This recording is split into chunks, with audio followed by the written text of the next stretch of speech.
Hello, hello, hello. How's everyone doing today? Y'all doing good? Hope everyone's doing good. 3, 2, 1. Woo! You can count. You get a gold star.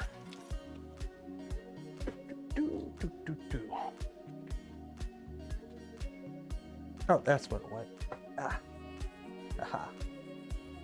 So what's everyone up to? What's everyone up to? Should be a pretty good stream today. We got two things to do, and then yapping. That's kind of the plan. I've got 2 things on the docket that we need to get through in terms of building and whatnot, what we're doing on stream. And then afterwards, we're free for yapping and some whatever else comes up. What is this guy? What are you? What size nozzle are you? You are a 8. Okay. You're an 8. There we go. Saturday yapping. Yep. Live before W. Yeah, what's going on? Okay, I haven't finished my power armor suit. I put that on hold because I'm doing the Helldivers armor. So if I need to finish the Fallout, if I need the power armor done sooner, let me know. So tonight we've got 2 things. We've got a teardown and a minor build that we didn't really we didn't get the chance to start it, but we're gonna do it now. I think we're gonna start with the Prusa. So we got 2 things tonight. The Prusa, if you remember, we did a Prusa Mark IV in an enclosure. We did all that, but we didn't do the detachable power supply. So we're gonna do that. We're gonna do that tonight. And then also, I have V226, which is my oldest Voron V2. It's serial number 26. That's why I call it V226. It needs some loving. It needs some upgrades and repairs. So we're gonna tear it apart. Chat overlay is not updating. Somebody donate like a bunch of gifted memberships. See if that'll fix it. That usually fixes it. Where did I put my drink? Oh, it's over here. So I finished watching the Fallout series today. I finished watching the Fallout show. It is so good. It's so good.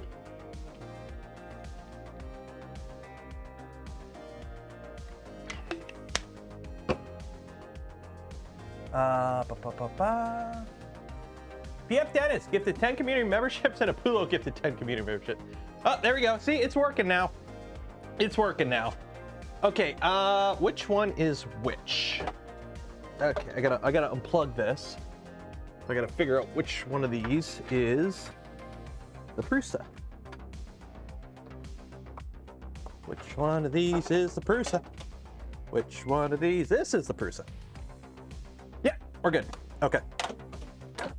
So now hopefully when I pull this out, I don't break everything. Oh shoot, actually I'm gonna have to unplug this. Okay, so that's unplugged. Okay. Not enough looting. You know what's funny?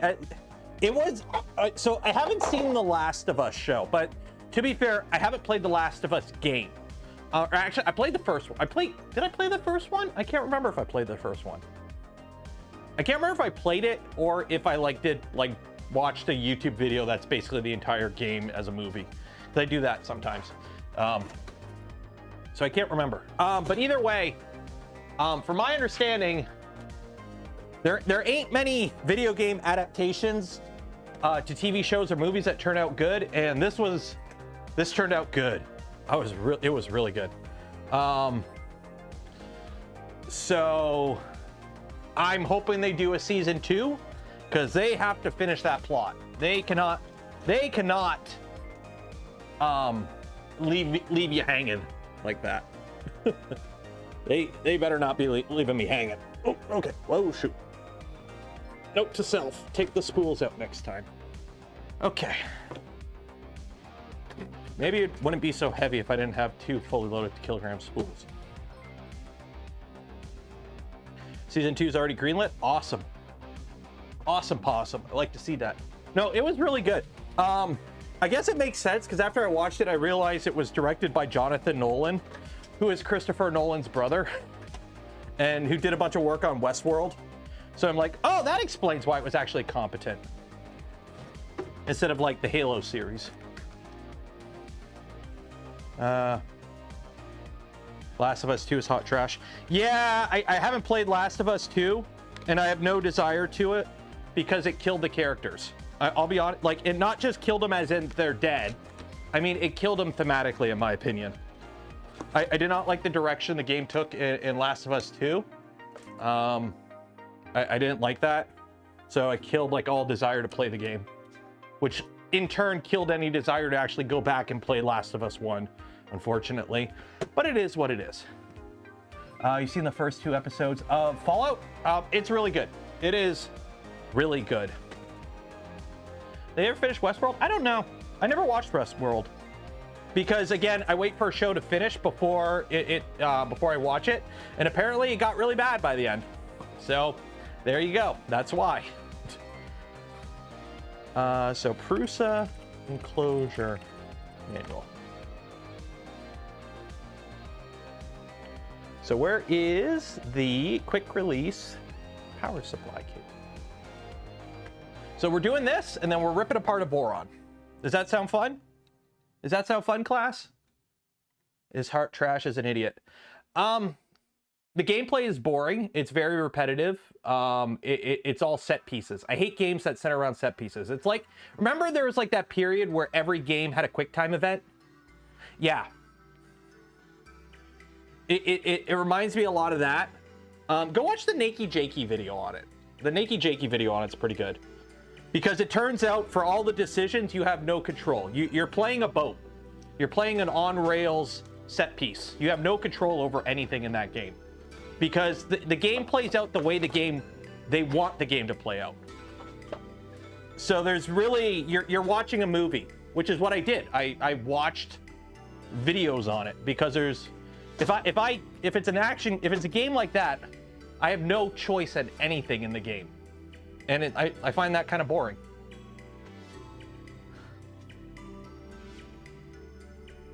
Last of Us Season 2 has already started filming. Oh, I know that.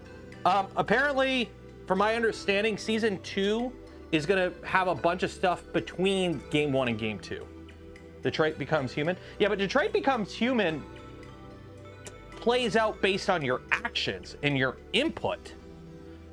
You can actually, like, dictate how your player behaves. In The Last of Us 2, if you don't want to kill Abby, like, no, you got to do exactly what the game tells you to do. Because it's not your story, it's their story. You're just along for the ride, and you have no control over it. Like, you're going to kill the people we want you to kill, you're going to not kill the people we don't want you to kill, and every action thing is a set piece. Which means, like, if you go through and replay through the game, all the combat's like nothing. It's like a Kojima game at the end of the day, where it's all cutscenes. But at least Kojima games are interesting and weird. Okay, so what do we got to do here? Quick release power supply cable. So this guy will take you through the installation of the quick release power supply cable on the original Prusa Mark IV. Okay, this add-on is compatible with the Mark III and or 3.9 and the 4. There we go. Remove the LCD. Do I got to remove the LCD? I do, and I got to take the printer out. That's gonna be annoying. Okay. The reason I bought, I have the Last of Us 1 remastered for PS4, I believe. Okay, so I got to take this off. So we got to start by taking that out. Let's turn this down. Let me, you know what? I'm going to slide this off. This is going to get annoying. There we go. Because otherwise, I'm going to almost knock that off all night. Dragon's Lair. Yeah, but Dragon's Lair is that kind of game. Like, you know what you're getting into. I don't know. I just really didn't like what they did with The Last of Us 2 story-wise. So I have no desire to play it. Once I saw a few reviews of it come out and I watched a few videos on it, I'm like, yeah, I've got no desire anymore. So sucks, but it is what it is.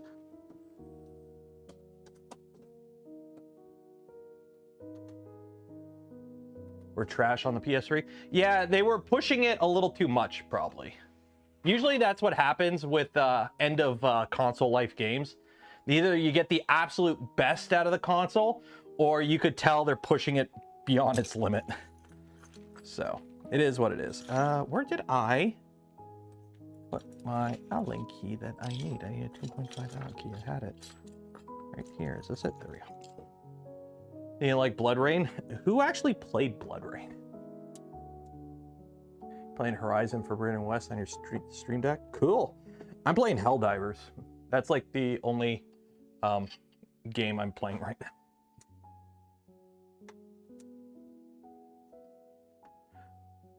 Blood Rain. There's a Blood Rain movie? What? Also, I love this. I don't have my... We went from me having to have the heater on all the time when I'm out in the garage here to, yeah, now I'm warm. I'm probably going to switch into a t-shirt in a bit. I'm already warm. I'm tempted to open the door. Oh, Uwe Boll. Oh, is he still making movies? He hasn't made a movie in a while. Okay, so I need to take all that out. Okay. Is Uwe Boll still doing his thing? Because apparently, like, the whole reason Uwe Boll did all that stuff was simply he got massive tax write-offs for doing it. Go. Okay, that comes off. Okay, and then this comes up through. Apparently, Helldivers 2 actually plays okay on the Stream Deck. Or the Steam Deck, sorry. Okay, so we've done that. Remove the PTFE tube. Okie dokie. Did that. Now we need to remove the printer. So take the power supply out. Okay. He doesn't have the massive German incentives anymore. Yeah, I remember reading that like half the reason he made all those movies is because he had like, he got government funding, basically. Where are the wires?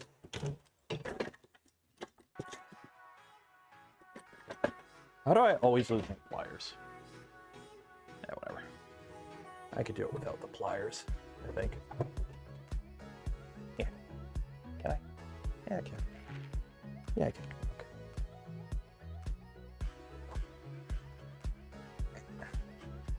Okay. Unhook the power supply. Okay, is that it? I think that's it.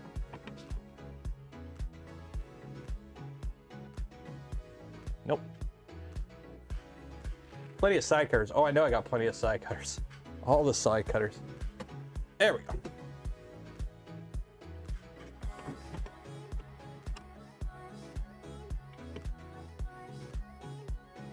Oh, wait, I forgot. Shoot. I forgot I modded this. Crud, 1 second.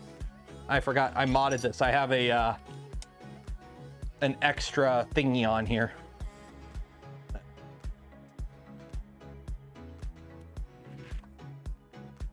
Shit. I forgot about that. But no, seriously, if you haven't watched, go if you got Amazon, go watch the Fallout series. Honestly, probably the best video game adaptation I've watched. It's so good. So good.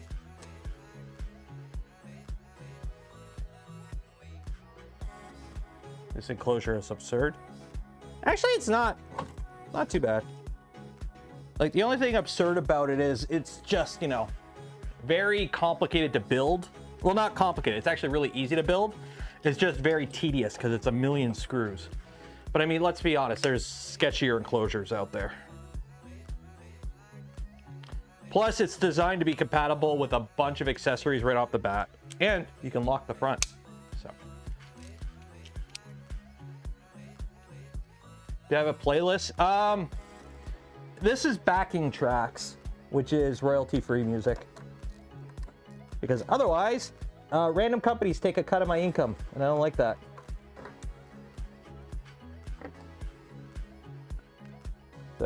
Yeah.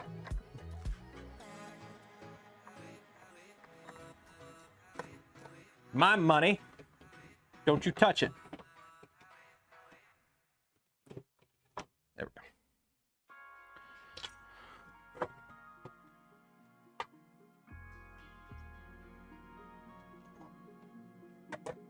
There we go.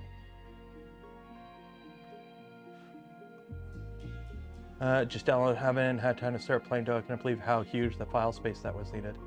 Oh, that's nothing. Wait till you play like any other modern game that's like, oh yeah, we need like 80 terabytes. Okay. There we go. You're gonna live on the ground for now. Okay.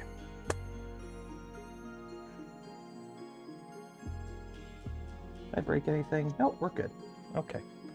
So we've taken that out. Avoid scratching the printer. I'll try. Disconnect the power supply. Okay, so we need to get the power supply back up on here. So close this up. Grab the handles and onto the ground. Oh, wow. It is so much lighter when there's no printer in it. That's surprising.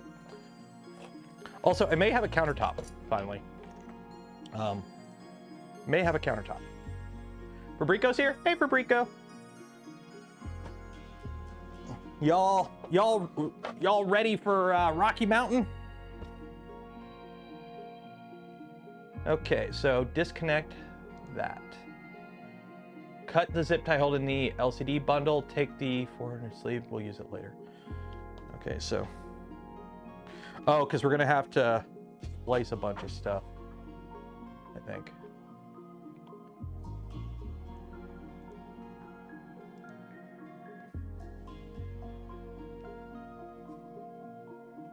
So we've got to do some modifying here because that's not my, oh, that's the buddy box. Yeah, the buddy box. I got to take the lid off. Okay. Can I move this up? Yeah.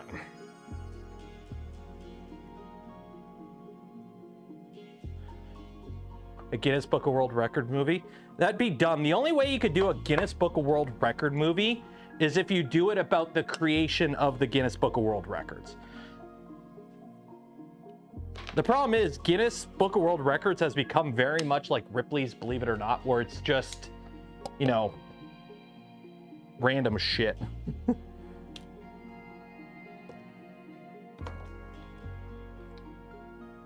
So I need to open this up. They're doing a Monopoly movie. Have you seen the set from the Minecraft movie? You ready? Mine movie leak. They're making a Minecraft movie. And apparently this is part of the set. This leaked. How do you make a Minecraft movie?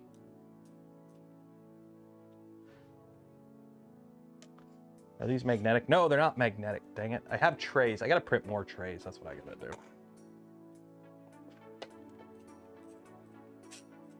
That tree is accurate. Yeah, I'm just trying to figure out how you make a Minecraft movie.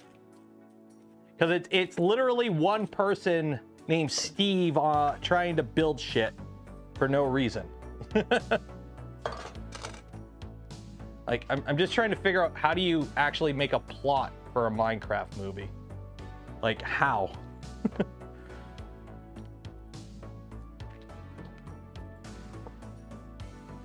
Like, what is the plot? Martin gifted 5 community memberships. Cheers and appreciate it. Thank you.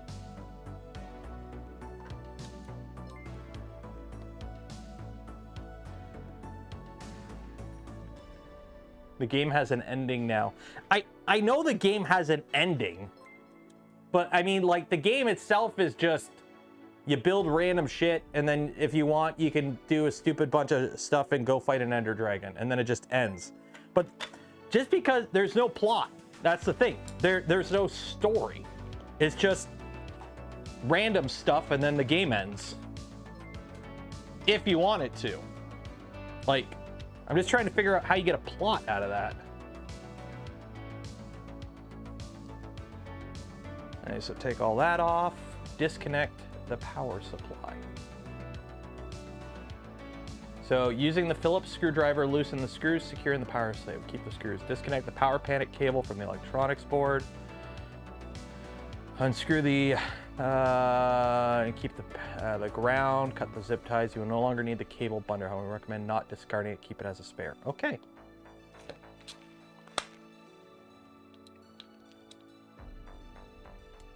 Whatever you want. It's like the Lego movie.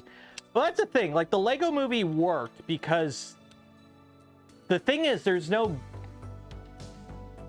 never was a thing with Lego. Lego was just Lego. Minecraft has like a world. It has rules. Like, making a Lego movie is as hard as making a Battleship or a Transformers movie, right? But like Minecraft, you have a world already. You have a set of rules to that world already. You have a character already. Like, I don't know. It's just going to be interesting to see what they figure out. The Warcraft movie. I haven't watched the Warcraft movie. I mean, I played Warcraft, but I never actually, you know.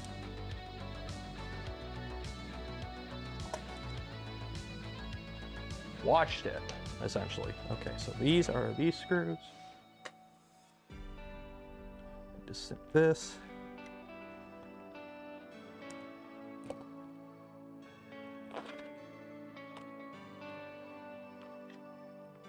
Okay.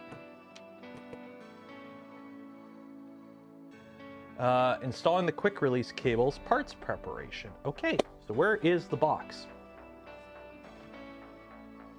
Where did I put the box? Voron, the movie. You know what? I could do that. I could see Voron, the movie. Although, honestly, like a documentary would work, because there is enough for a story there. Oh, here we go. Okay. So this is what we got. The Prusa PSU cable quick disconnect Mark IV. Oh.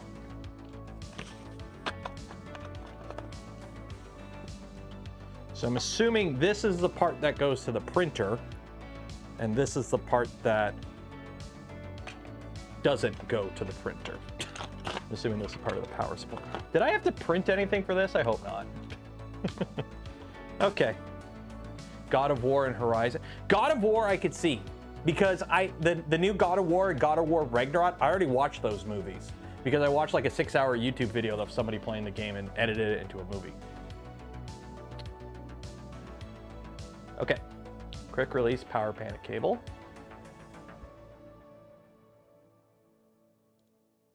So connect those together, I guess.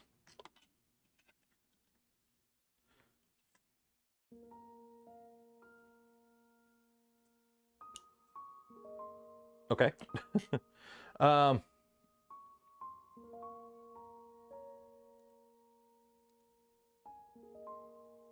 Oh, if you have oh, I see. So if you have one cable, you don't connect the white. If you have two cable, you do connect the white. I think I have a one cable, so I don't connect the white. Single cable. Okay, dual. Okay, cool. And then installing the quick release cable. So I take this over here, goes over here, this comes here, overhead camera, that pops out, flip this over. Vitali! Gifted 10 community memberships. Cheers and appreciate it. So I'm assuming I got to disconnect everything off the power supply. Yeah, so let's disconnect everything off the power supply.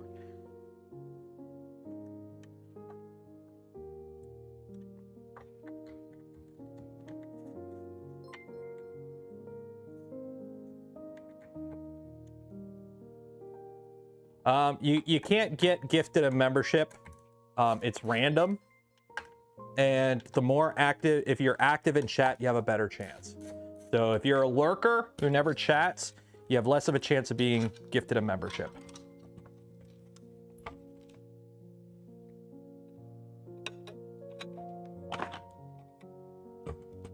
So apparently I don't need this anymore to keep it as extra, which is good to know. Okay. Dark Souls movie. That would be... I could see it. I could see it. It would have to be like an artsy thing, though. Okay, so we plug this in with the red towards the slot, it looks like. Yeah, okay.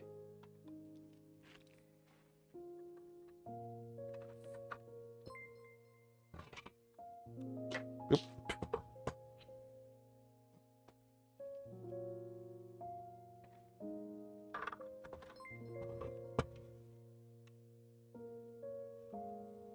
There we go. Okay.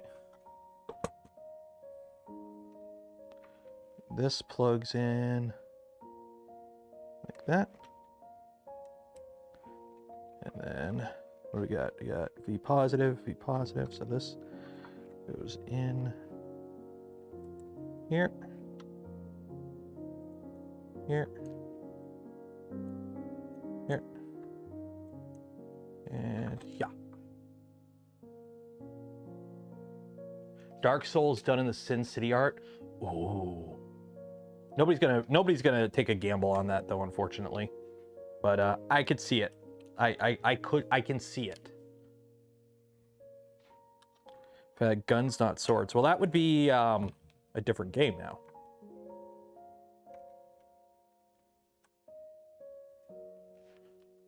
I'll be honest, I can't remember if I've actually played any of the Dark. I've played Demon Souls. I have Demon Souls for PS3.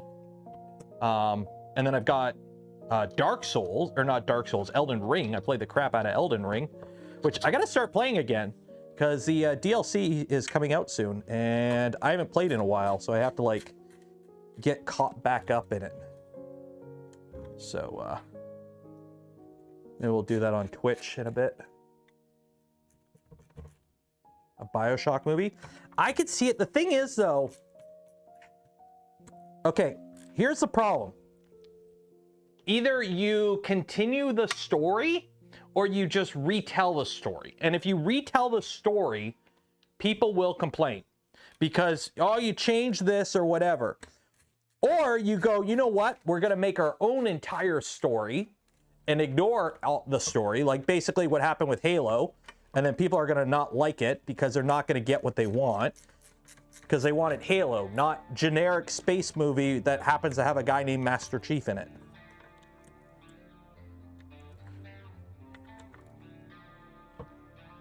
Somebody pointed out the Halo movie could have easily just been a Mass Effect movie. All they had to do was change a couple things and it would have been a Mass Effect movie. Like it was shopped as a generic sci-fi movie and they, at any moment, they just attached whatever IP they could get to it, essentially. Okay, there we go. So mine looks like that. Put the cover back on.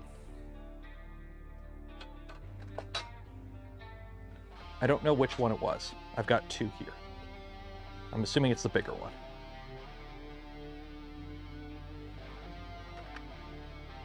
Nope. It's the smaller one.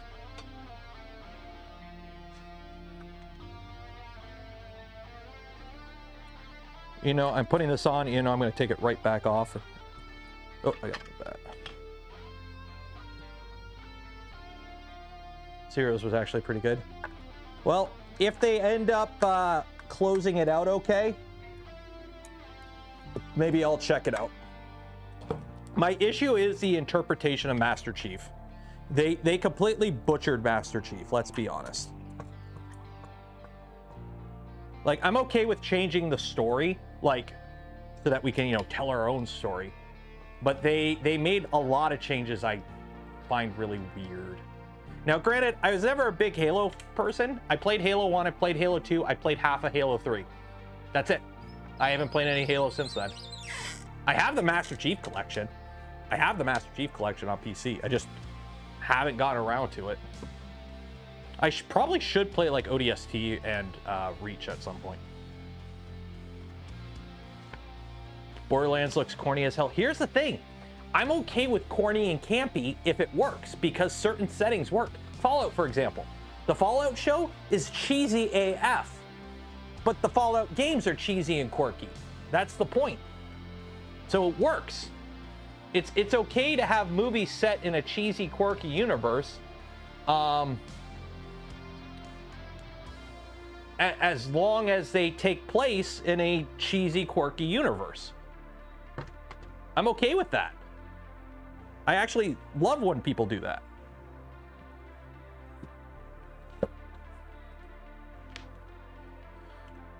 It took me 5 years to complete Halo 5 campaign. It was horrible. Oof. Yeah. I remember a lot of people not liking that. I remember a lot of people having criticisms of it. Okay, how does this work? Okay, so I'm assuming that this just connects like that.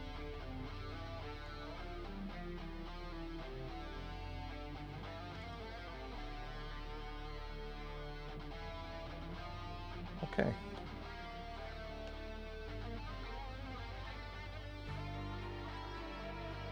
Hey, Sanity.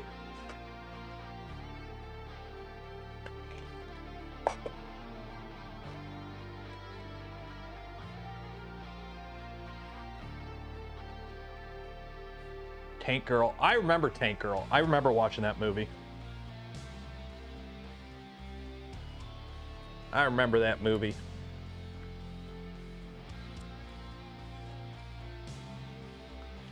And then, wasn't there like another one where she was like a space trucker or something? Or I kind of remember that.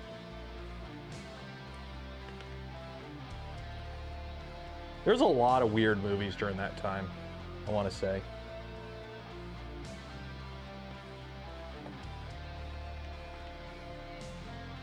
Okay, which one of these do I use?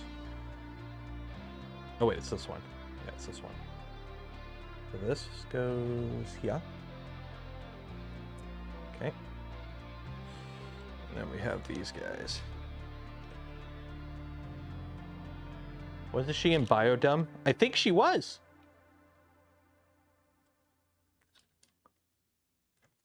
Yeah, those 90s movies, man, those 90s movies were... Those mid-90s movies were a vibe, weren't they? You worked on Tank... You worked on Tank Girl? I mean... Like... I want to ask you something, but I don't know what to ask you. Because let's be honest, it was Tank Girl. It's like... I don't know. How was... I don't know. Wasn't there a kangaroo in there at some point?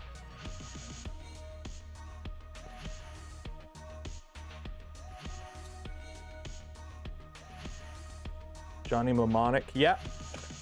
Didn't he have like 20 gigabytes in his head or something like that?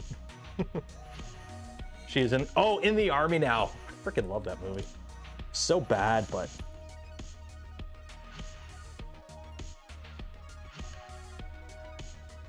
Would you believe me if that was the movie that drove me to join the military?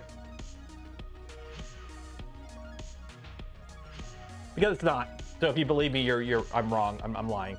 That was not the movie that... There was no movie that drove me to join the military. Is this part of... Yeah, this is... we're trying to get this all working. It's not going well right now. I don't know what's going on, actually, to be honest. Okay, so we've attached that. We've attached those. We got that. We got that. And then we put the box back on. Okay. So this is gonna go this way. Go back to the front. Stuff you in there. Let's put the cover back on.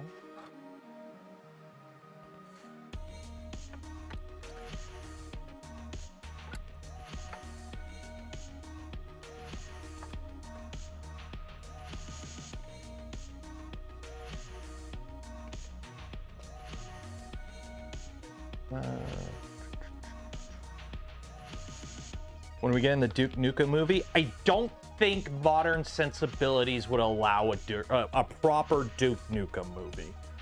Let's be on it. It could be done, but I don't think it would go over well.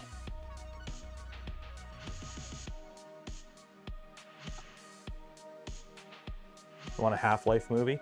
No, because here's the problem with the Half-Life movie. You would never get an ending. Blazing Saddles remake. You cannot make a Blazing Saddles remake. Because considering the fact my entire YouTube career would be over if I quoted that movie right now. You can't remake Blazing Saddles, and you wouldn't want to. Why would you want? Don't touch it. Quit remaking shit. Come up with new ideas. Or I'll give it credit to the Fallout series that I just watched. Progress the plot. Holy shit, if you played the Fallout games, like, I'll be honest, I'm not the hugest Fallout nerd. I played Fallout 3, I played Fallout 4. I did play like Fallout 1 and 2 a little bit back in the day, but I never like beat them. Because I tried to play them at that period in my life where the games were too old for me, but I couldn't like appreciate the retroness of it. So I only played them for a bit. But the series actually progresses the plot. It's not like a lot of shows where it's like, hey, we're gonna make a game set in the universe, and it doesn't really matter. Like, it doesn't matter at all in the grand scheme of things, or just retells the same story in a slightly different way. The Fallout show, no, it like progresses the plot in a good way. It's actually really good. I like it. And then in like episode 7, when the Fallout theme finally kicks in for once, and you're just like, oh, so good.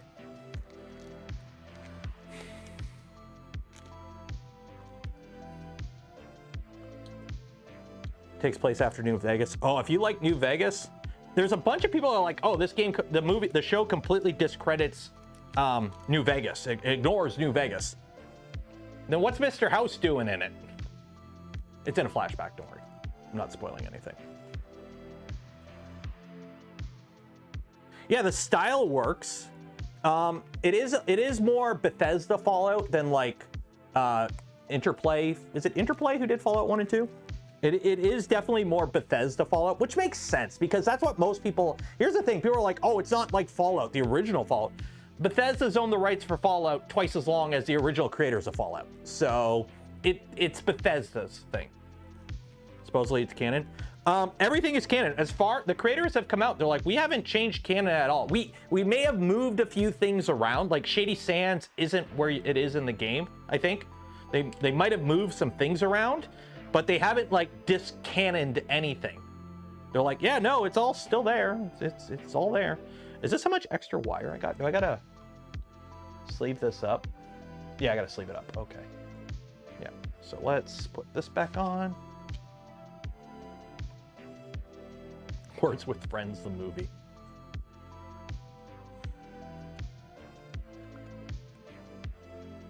Where's my Helldivers movie?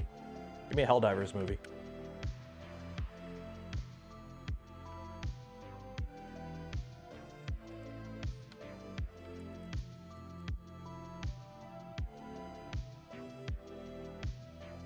They're not remaking Back to the Future. They better not. I don't think anyone would approve of that. Starship Troopers. Starship Troopers was great if you know what kind of movie Starship Troopers is. It's actually a really good movie because it makes complete fun of Starship Troopers. If you've read the Starship Trooper book, the movie is horrible. Because if you go into the Starship Troopers movie expecting Starship Troopers the book, it's not. It's horrible. But if you go into the Starship Troopers movie expecting a movie that makes fun of the Starship Troopers book and people who believe the book is right, then yes, it's great. Because it takes the piss out of it. All it does is just rip into and satirizes everyone who believed like, oh, the book was right. It had great ideas. And no, it's horrible.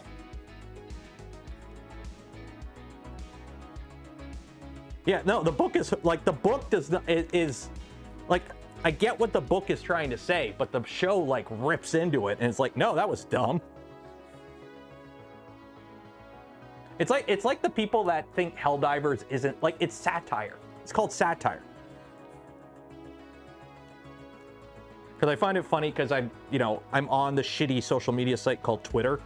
So you had a whole bunch of like crazy right-wing nutties who were like all gung-ho about Helldivers because it's all, it's all big government and, blah, blah, blah. And then like the developers are like, no, this is satire. We're making fun of you. And they got all butthurt. I'm like, who was that? Who was that? Who was that? I missed that. Who was that? Who was that? Trogdor! 20 community memberships. Cheers and appreciate it. Yeah, I read the book. I read the Starship Troopers book years ago. I had it, oh God, I don't even remember. I read it on a laptop. How's that for you? Because this was back when I was in like college, before like widespread Wi-Fi was common. So the college I was at only had Wi-Fi in certain areas. So if I had to like kill time, I would read books on my laptop. And it was like a shitty netbook. Remember netbooks? It was like a crappy netbook that I had just for like taking notes in class. You're gonna report me to the democracy officer? Oh. No, you won't, Sanity. No, you won't. So I'll report you to the democracy officer.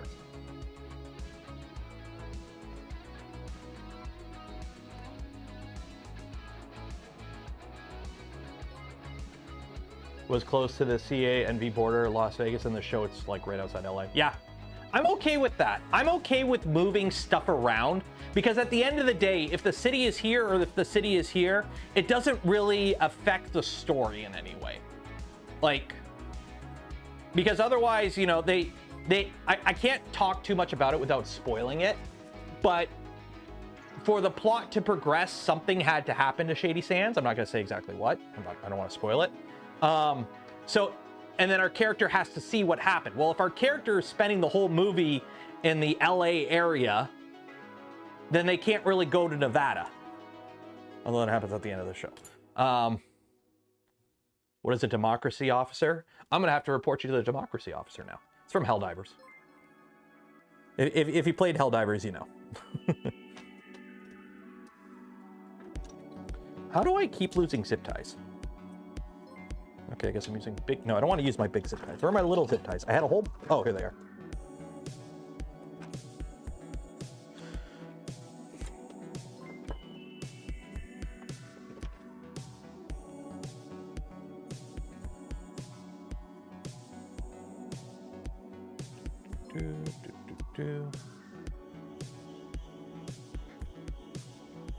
But yeah, I don't really care if they move like stuff around the map.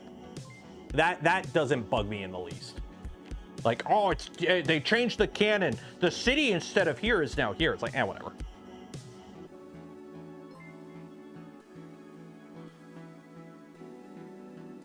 Not a gamer. This YouTube channel. Oh, by the way, how you guys like the new logo? I have the new logo. I don't have it on this computer.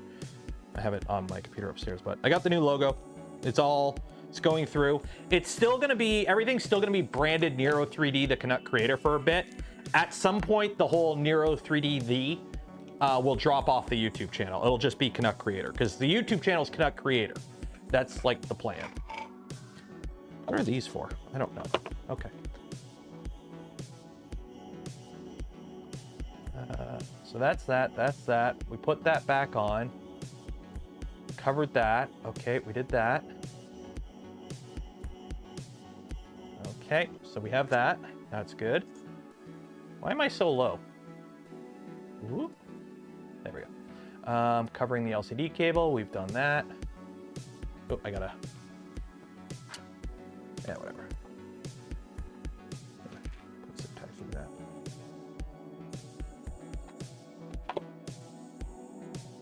The synthwave vibe. I gotta redo the intro. I really gotta redo my intro. It's horribly out of date. Oh, somebody bought merch. Cheers.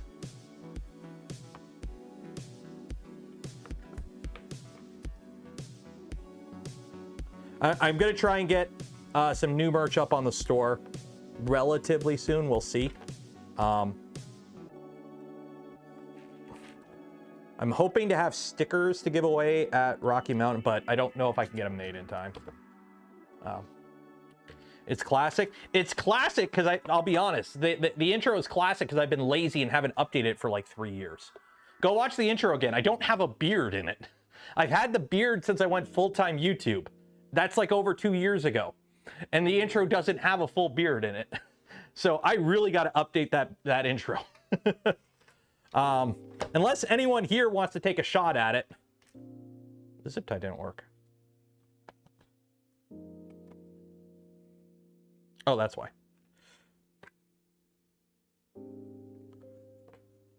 As long as the music doesn't change. No, the music's going to stay the same. I paid $15 on Fiverr for that soundtrack. I own the rights to that music. It's mine. It ain't going anywhere. And by rights, I mean, I just paid somebody for it. So it's like royalty-free music. There we go.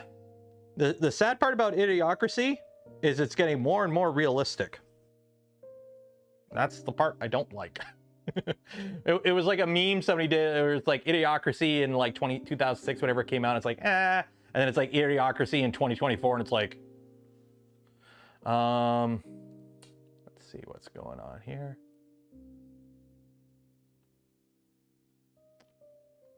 Let's see here. I can't believe how much that thread popped off. I posted this on Twitter the other day, or last night, because I wanted to see what people's opinions. So here's the scenario. You can have any printer, and I'm not talking like I'm gonna give you it. I'm talking, you have to buy it with your own money. So people are putting down like $20,000 HP multi-jet printers. I'm like, no. I'm talking a printer. You're gonna go buy a printer with your own money, whatever you think is a reasonable amount. It can't be a Bamboo or a Prusa.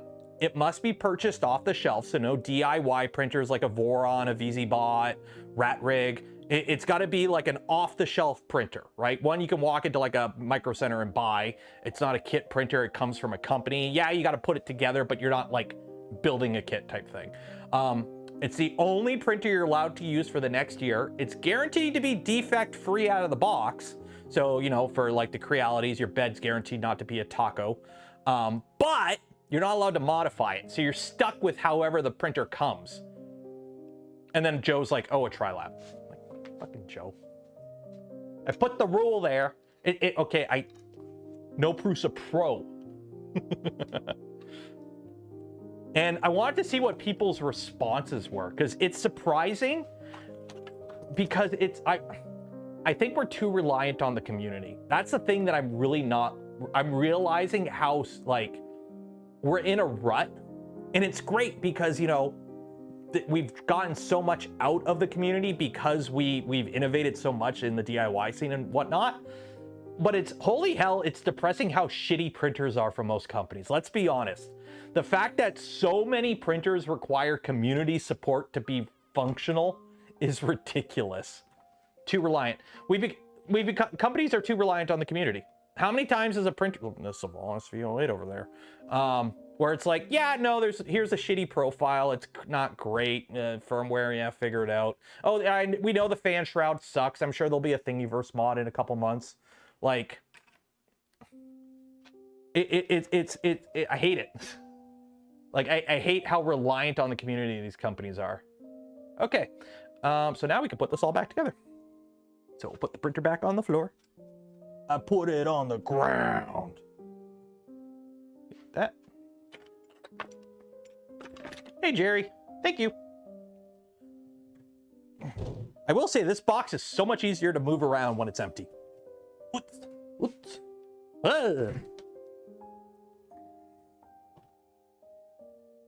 It's going to be really fun in a couple weeks when I got to put a 190-pound printer on this bench. Okay. I might have to beef this bench up. I don't... Well, it'll be interesting. We'll see. So now this has got to go in. Actually, how does... I'm trying to remember how... Oh, wait. No, it goes from the other side. Right? I remember, how does this go back in? Does it go in? Oh, wait. No, it goes in from this way. Haha, there we go. 190-pound printer. What?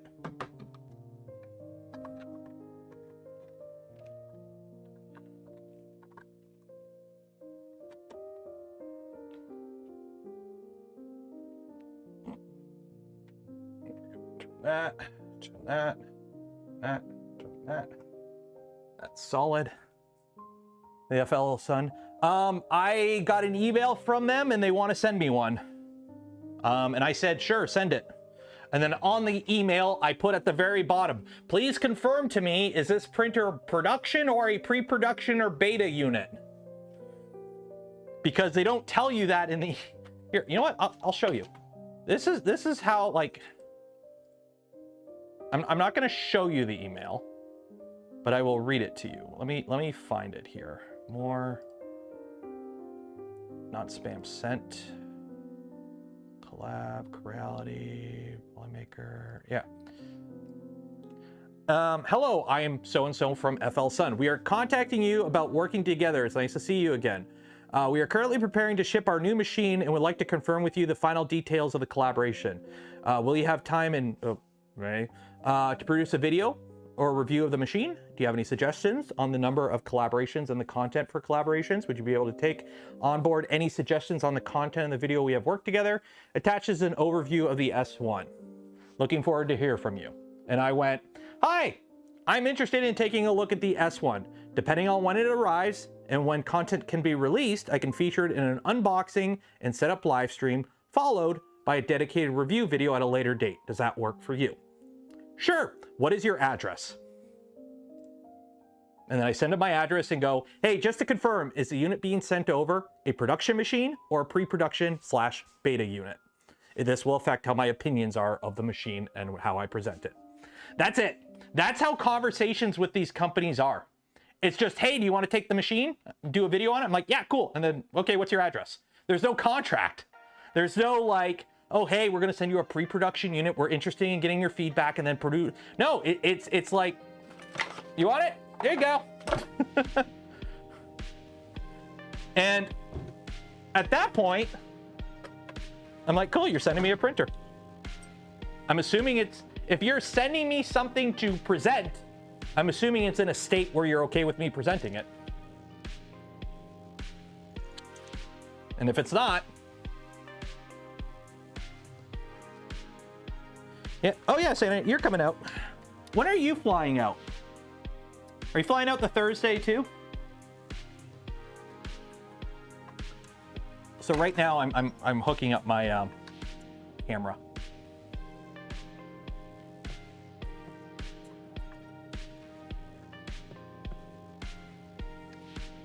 Do I get to keep all these printers? For the most part, yes.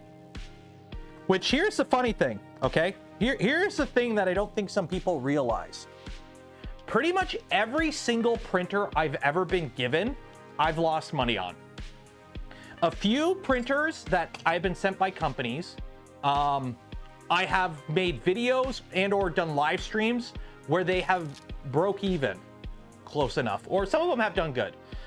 The thing is, though, you need to realize this. When the printer shows up, usually I get hit with a shipping fee or taxes. So, you know, take the taxes. I live in Canada, so I got to pay 13% tax, pretty much, on anything that comes across the border, if the government deems I need to pay it. So imagine I get a printer. It's like a couple $100 printer. I got to pay 50, 80 bucks duties. Now, sometimes the companies will cover it, sometimes they won't. Okay. Then afterwards, guess what? I do the video on it. Cool. Guess what? It's still considered income. I have to put it on my taxes because I got something, you know, I acquired something for the channel. So even though the company sent me the printer for free, I still have to pay it for it on my taxes. So a lot of the time, like, people are like, oh, he gets free printers. It's great. Cool. Do you see any of the print? This is the only, this and the Bamboo are the only commercial printers that I regularly use. And the Magneto I'm testing, so I don't really consider that in the same thing. Every other commercial printer I have paid duties on, I have paid taxes on, and they're really good at collecting dust. So I know people are like, oh, he gets free printers, it's great. It's like, not all of the time. Also, and sometimes it's costed me like a day of my life. The FL Sun Super Racer, that machine I lost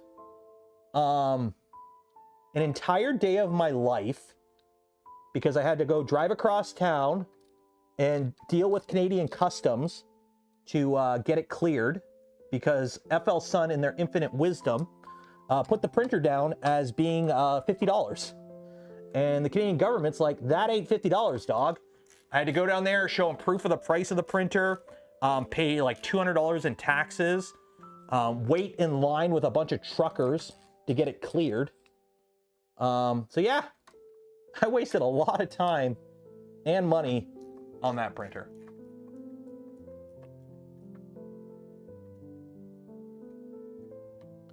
So just because you got, it's like, oh, free printer. It's not always, it's never free printer.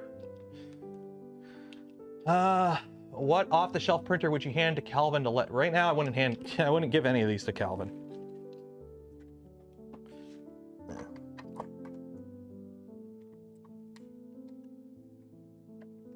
What happened to the new one? I don't know. I'll let you know when it shows up.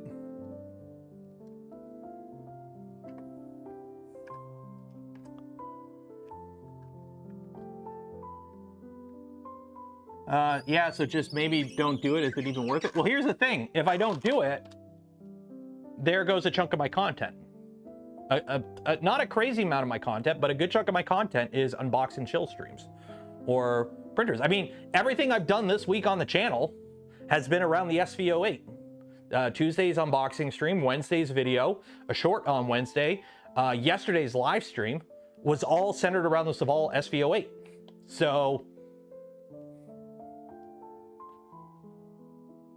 if you register as a business, the printer becomes assets and the import tax or tax deductible. Just because you could... Okay, you know what? Just go watch Linus from Linus Tech Tips rant on tax write-offs. I am a business. I do have a business. I had to set up a business so I can get a business bank account and all that. So just because you can write it off doesn't mean it's free. It just means, you know, some of the money I spent on it, I can put on my taxes to negate some of the taxes I owe. But I still spent the money. It just means when I go to do my taxes, I owe slightly less. And I still need to do my taxes, so I'm not looking forward to that. I have until, I live in Canada, so we have until the end of the month.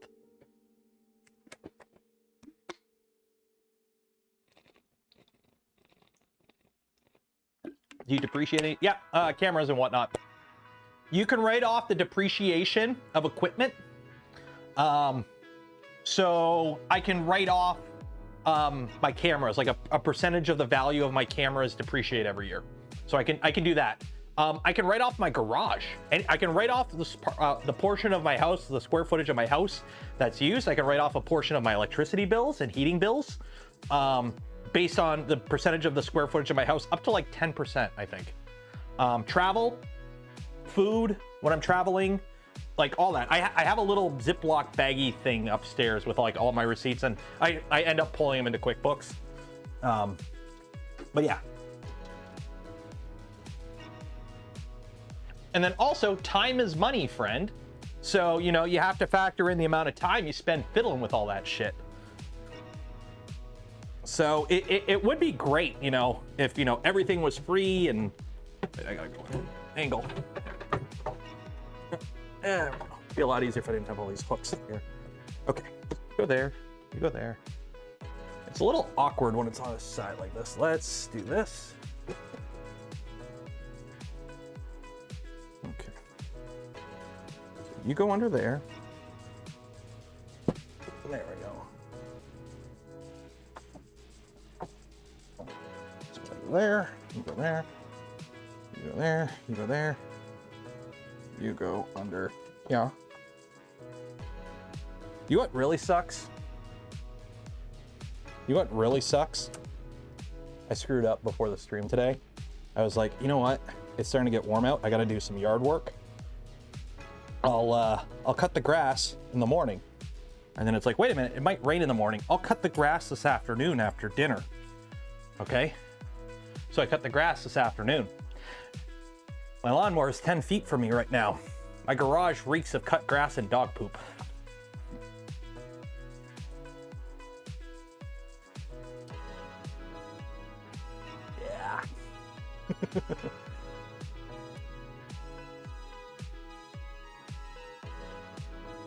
Oh, and gas. Does Canada make you pay double Social Security like the US for self-employment? I don't know. I don't know. I'm horrible at taxes because I'm lucky I don't sell anything. It's a lot easier because I don't sell anything, okay?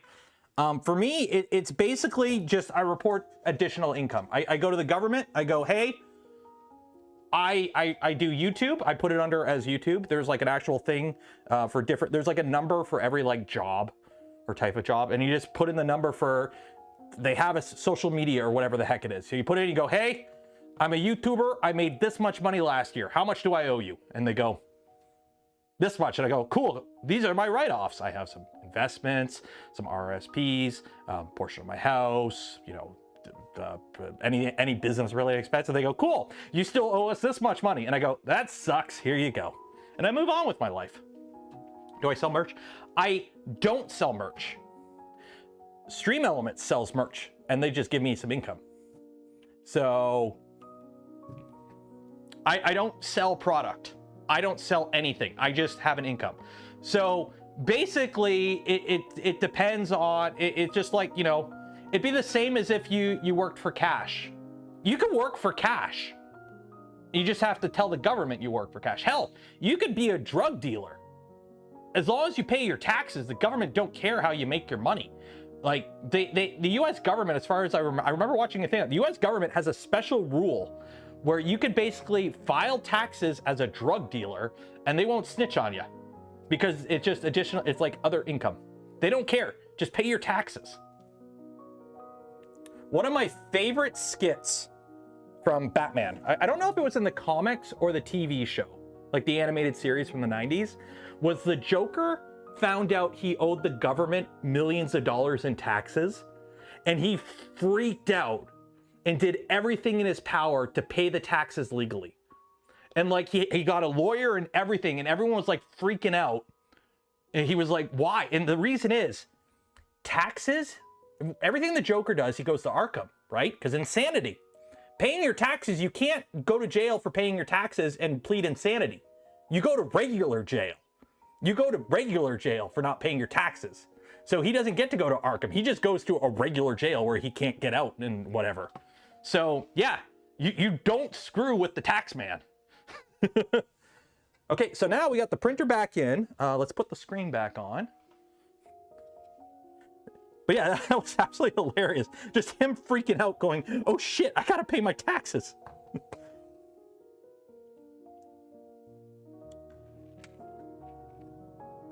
Which way does this go? Mount the LCD screen. Oh, they give you some thumb screws now.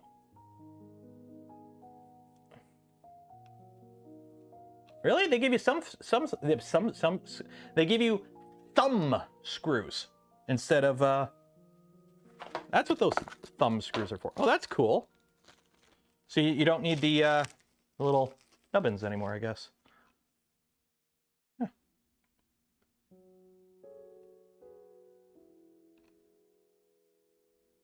Huh. Wait, what's that? Yeah. Cool. That's how they got Al Capone. Yeah, and that's how the surprise they haven't got Trump for it yet. Yeah, you don't mess with the tax man. Always pay your taxes. I don't care who you are, you pay your taxes.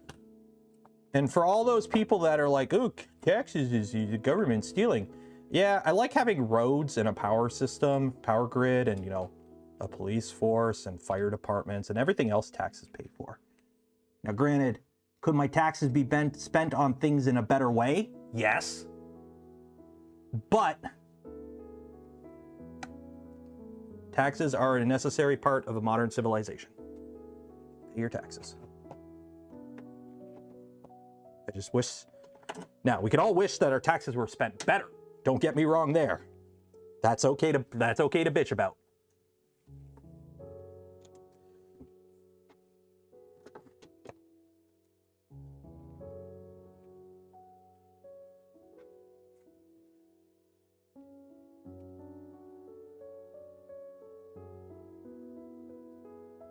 Or military. Well, vets live on the street. That's a straw man argument. It's a straw man argument.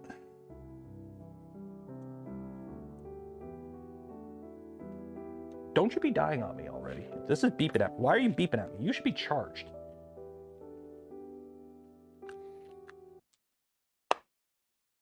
That's why you're beeping at me. You're not charged.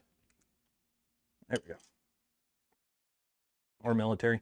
Yeah, but the U.S. military industrial complex is so cool, isn't it? Did both my headphones seriously die? Seriously? Really? Connect to the buds. Really? Well, okay, well, they died. Hopefully you can't hear the music through my mic.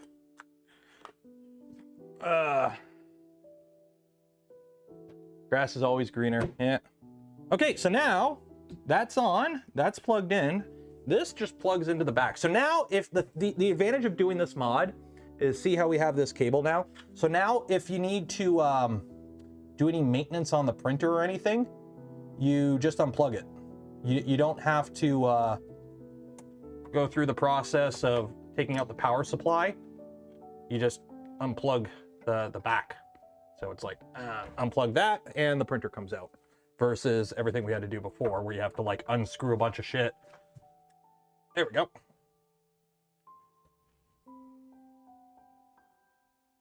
That is good. Okay. Let me just turn it on and make sure it works. Everyone wants to, hey, you watched the Fallout series too. Where'd I put the power cable?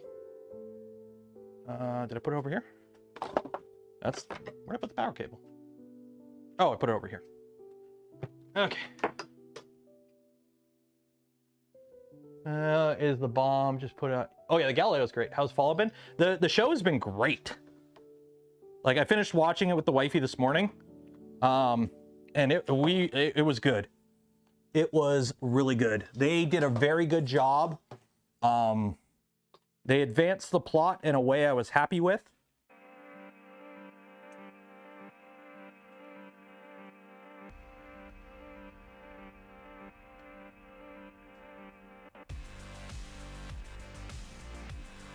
Binging Letterkenny. Oh God, Letterkenny. It's weird. I watched the crap out of Trailer Park Boys. But Letterkenny, I just couldn't get into. It was weird. No chance. Oh yeah, there will be a second season of Fallout.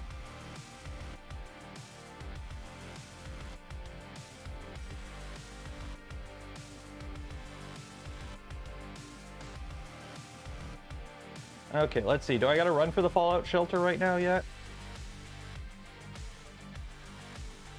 Okay, I will say Twitter is horrible for getting the news because there's so many freaking bots now. Let's actually go to a news site. Iranian's barrage was all shot down. Well, that was to be expected.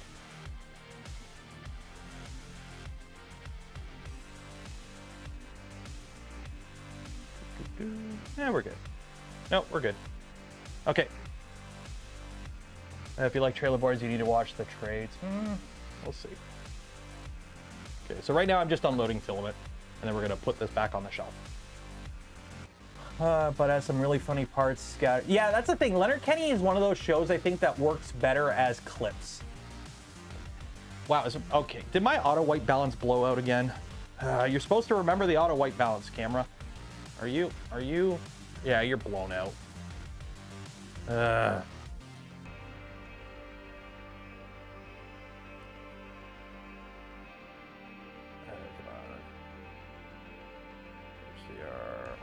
Autofocus, flash comp, white balance. No, you're good. Exposure compensation. Turn that off. Okay. What is white balance? No, it's not the white balance. Why is it so dark? I mean, I can go down to F. You want to do F1.4 and get all blurry? No. Leave it back at 4.5.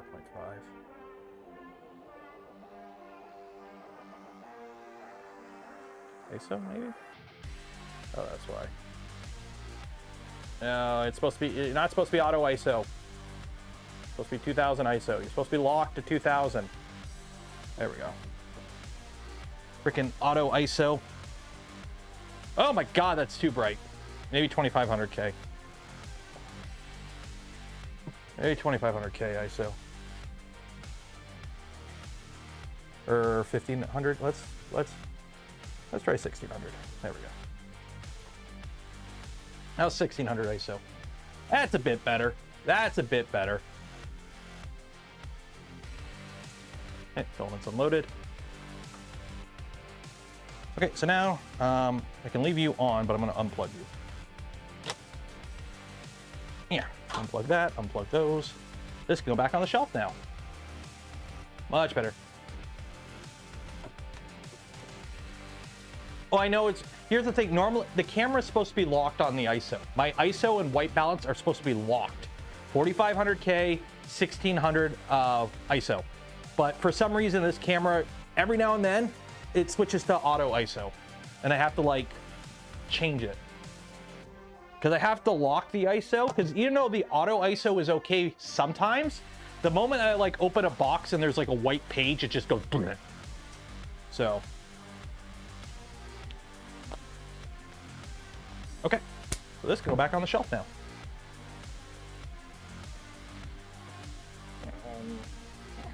Okay, it's heavy again. Oh.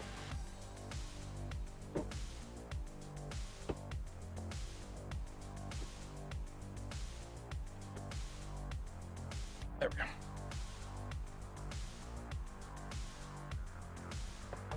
The YouTube feed changes to chopped. Oh, I hate that. I hate it. I hate how it switches to top chat instead of live chat by default. Every time I gotta switch it. Okay, so you plug in here. You plug in there. You would show a power from that, and then you go back here. Hide behind the printers. Hide the wires. Boot up, turn the light on. Slide you back, and we're in action. Bruce is back online. Load this in here.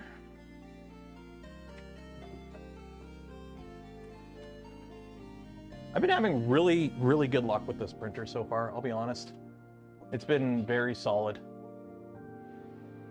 I've been mostly, this has been my PETG printer. Anything that's not ABS or ASA, but even then I've been printing ABS on it just fine. I haven't noticed any issues with any of the printed parts so far either. Like the first thing I did with that thing was print a full set of replacement parts in ABS, just in case. But I don't know if I'll have to use them because it's holding up fine so far. Can I make a grilled cheese stream? I did a steak. I cooked a steak with foreign bought kits. I have not built a foreign bought kit. See now, I think the white balance is way too much now. Let me drop it down one more.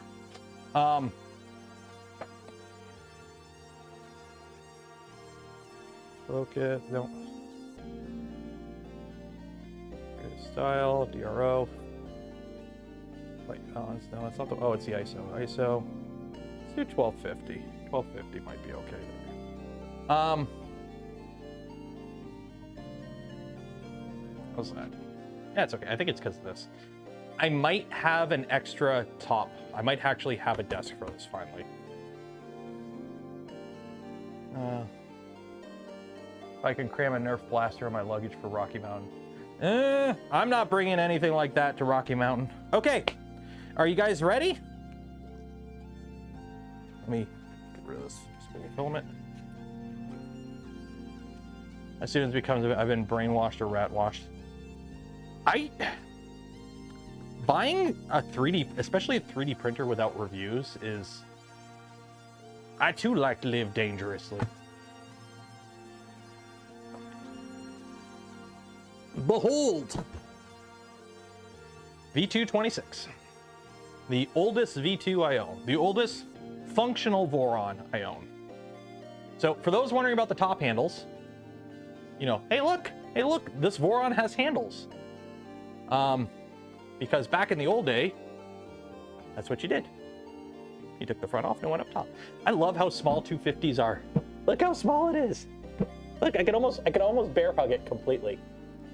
I love the 250. I love the 250. It's so bad. Okay, I need a box that I can throw all these parts into. Where did that box go? That's, no, not that one will work. Will this one work? This will work.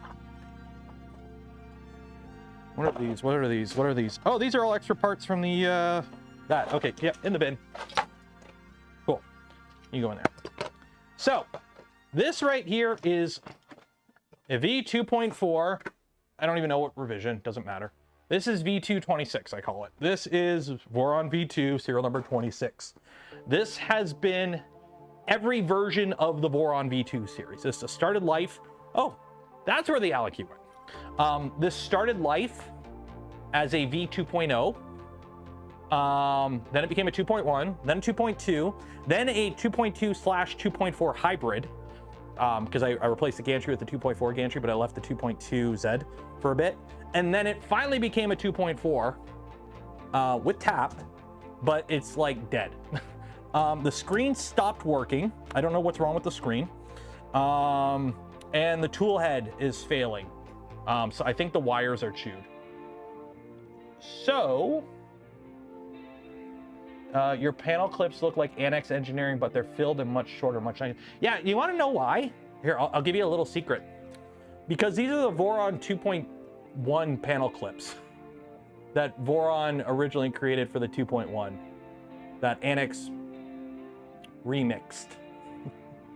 Yeah, these are the Voron panel clips. Wiring stream? No, today we're just tearing it apart. I'm just tearing it apart today. We've got to tear this down. I want to do some upgrades to it. I want to put a Leviathan in it because right now this has a very, very first pre-production edition of the Nighthawk, which I don't really trust. Or correction, not Nighthawk, Spider. I think it's starting to be a little flaky because I don't know what the issue is that's causing the heater to run away. But I don't think it's wiring because I couldn't find any breaks in the wiring. And it's not the Revo because I've replaced them twice. I've tried 2 different Revos in here and I'm getting the exact same failure scenario. So I'm wondering if it's the controller is just gone, but we'll find out. Positron kit, at some point, once the final LDO kit comes out.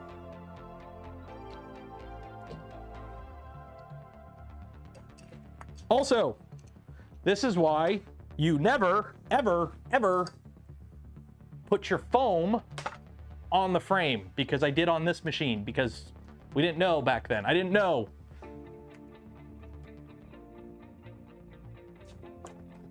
So all my foam gasket is on the frame, which means every time I take this printer apart, it gets covered in dog hair. Put a duet. The funny thing is, this started with a duet. This had a duet under the hood. This had a duet and expander combo back in the day. I'm telling you, this thing is old.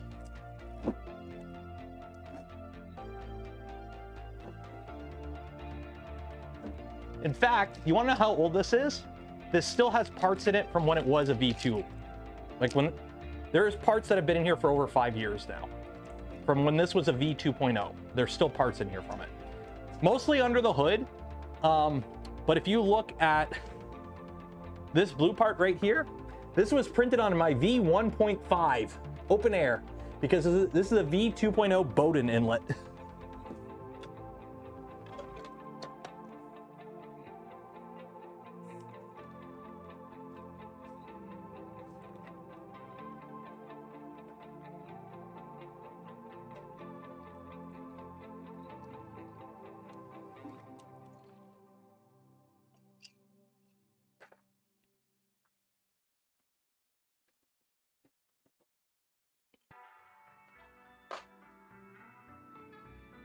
Got the most important sticker.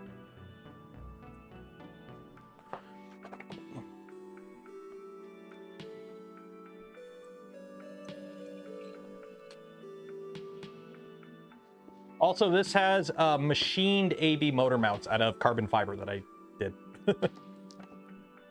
What's my opinion on rat rigs in general? They're tanky.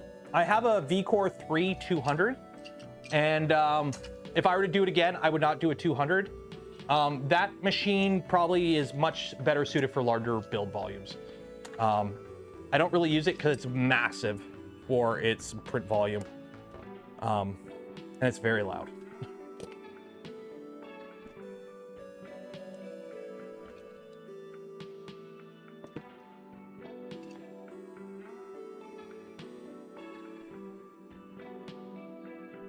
Oh, that's rubbing. What's rubbing? Oh, okay, that little piece of carbon fiber is rubbing on the frame. Cool. This is actually the first time I've taken this apart since I did the DIY carbon fiber mod.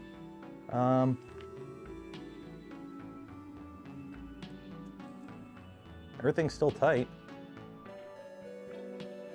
I did chew up some belts though. Some belts are chewed up around that motor mount. I'm gonna have to fiddle with that. Oh well. Other than that, it's fine.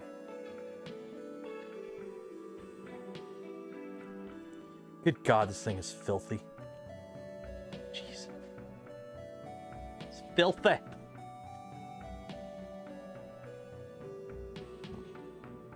Okay. Oh, take the top off. Are we at bureau clock yet? Is it time? 9:30, close enough. I might have some in the fridge. I gotta check. You have a beacon? I haven't played with the beacon yet. I'm tempted to put a XOL tool head on here. I gotta see if I have the parts for it. Because what I might end up doing, where did I put it? It's somewhere on my desk here. I gotta find it.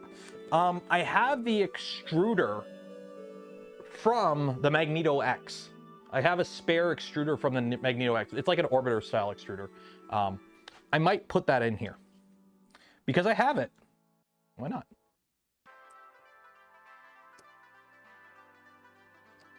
Do I want a beacon? I'm sure I can get one if I need one.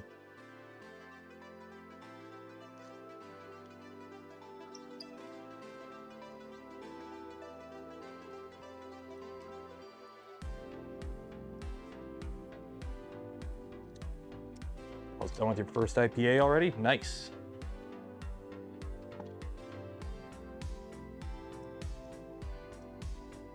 You have a couple of spares? Oh, okay, well, if you bring one to Rocky Mountain. I was gonna say, I gotta start packing for that, but I realized I'm bringing so little because I have my new video system for covering events is so compact. I just gotta pack clothes.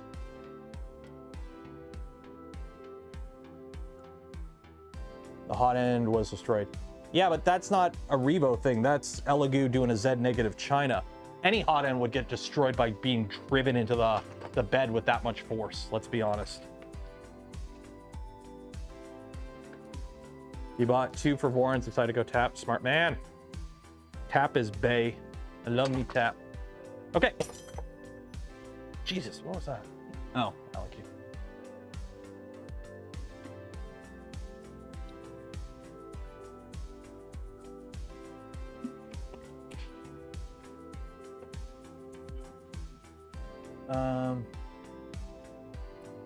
To be honest, he has an issue and he focused on it. I think what?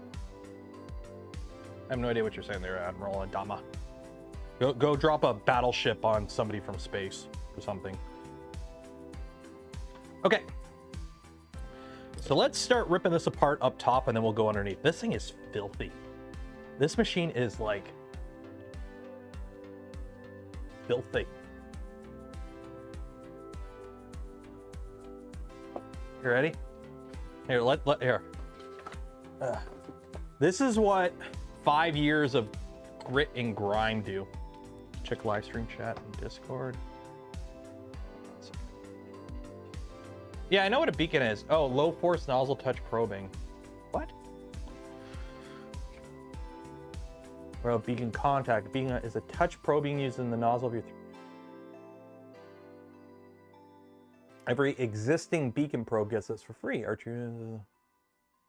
So how is it working? Impressively determined. Okay, but how is it working? Beacon is now fully auto. Okay. I'm just trying to figure out, because that looks like a different PCB than this one.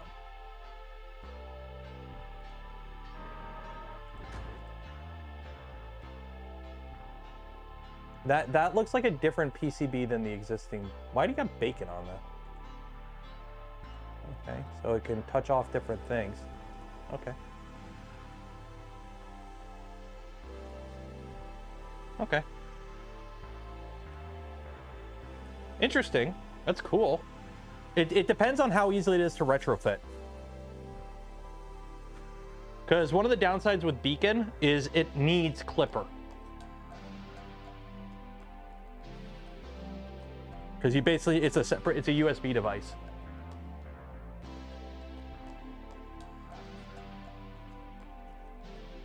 Ugh, dirty. Oh, whatever. Okay. So let's start ripping this apart. Let's start ripping this apart.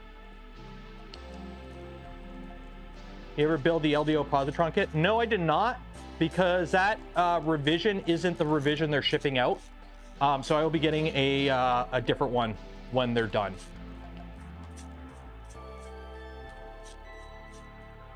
I'm just trying to figure out how a normal beacon probe that doesn't mount to the nozzle is now a nozzle probe. Like, are they measuring like vibrations or something? Like, I'm just trying to figure out how an existing probe that's mounted like over here and looks down is now a nozzle probe. Like, I mean, cool. I'm just trying to figure out how it works. Try fried bacon. Tech Ninja, I cooked steak on my printer the other week on a video. Can narrow down to the actual stable on which, what? So the only downside of me going XOL on here is I won't be able to use the front fan shroud anymore, which kind of sucks, because this is resin. I printed this in resin like was it after Stealth Burner came out? I can't remember. This thing's like 2 years old. It's heavy because it's resin, but it's managed to hold up. The only wear this has had in like 2 years of use is you have to tighten the screws. Focus. If you could see the screw holes, how you could see indents from the heat sets, it's kind of like mushed. So every now and then you have to like retighten the screws. That's like the only real issue I've had with this resin front face in like 2 years of use. So that's good, I guess.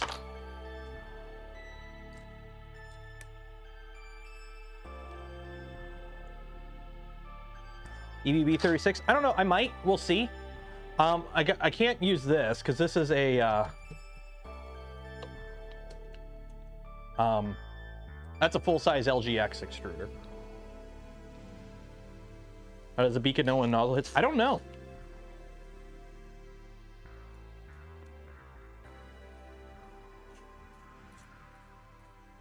For budget LM8 UU bearings, I don't know.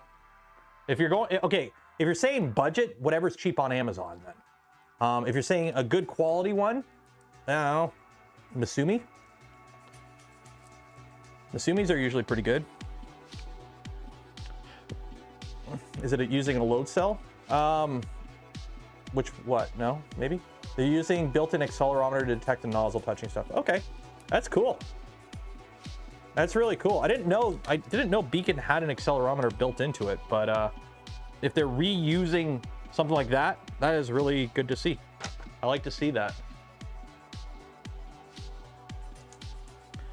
Okay, so we'll leave tap on for now.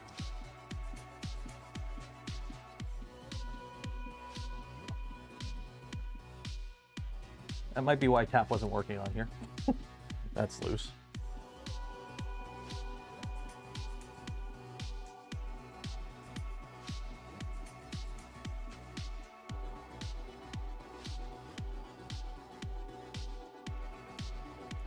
Okay. I think I have a Chaotic Lab tap kit, like the newer one, that doesn't have the issue. So I might put that on here. We'll see. I have a resin printer, but honestly never use them. I've got a resin printer right there, and I haven't turned it on in over a year. I should do more resin. I've got jobs that would work really good with resin, but I'll be honest, resin's a pain in the butt. But I'm really interested to see if I have broken wires in here, because I looked. So the issue I was having with this printer, if you want to know, is basically my wires, or correction, I would get a thermal runaway issue. Okay, but the problem was I could never replicate it exactly, and I couldn't figure out what was causing it, because I looked through I checked the wires and I couldn't find any breaks. Now, I didn't fully disassemble it. I just did like a visual check of the wires, you know, pull all the wires individually, and if one comes, oh, it's broken. And I couldn't find anything. So we'll see during this teardown if anything comes up. Correction, drink. Oh, yeah, let me grab a... What do I even have in the fridge? Do I even have beer? I've got a little whiskey left, but... let me see. Do I have beer? Ooh, I do. Yeah, I've got Red Bull. Yeah, what do we got? We got... Yes. That'll do. That'll do, pig. That'll do. Tonight, we are drinking Filament Clear. And I cut myself. I'm bleeding. Filament Clear.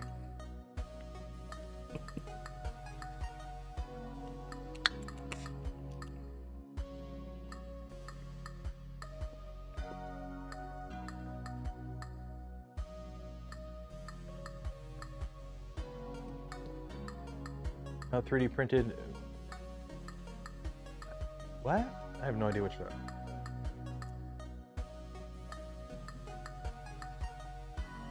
Okay. So any of these wires broken? Nope. None of those are broken. Okay.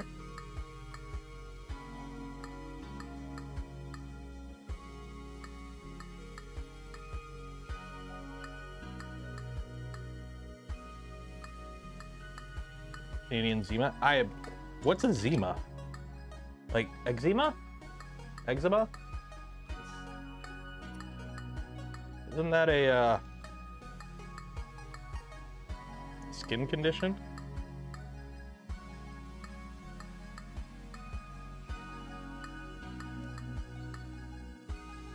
You are bleeding, making you the victor. Haha.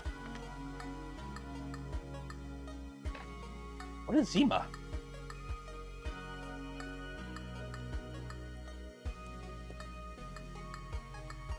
A clear fruity drink. Oh, it's like a cooler?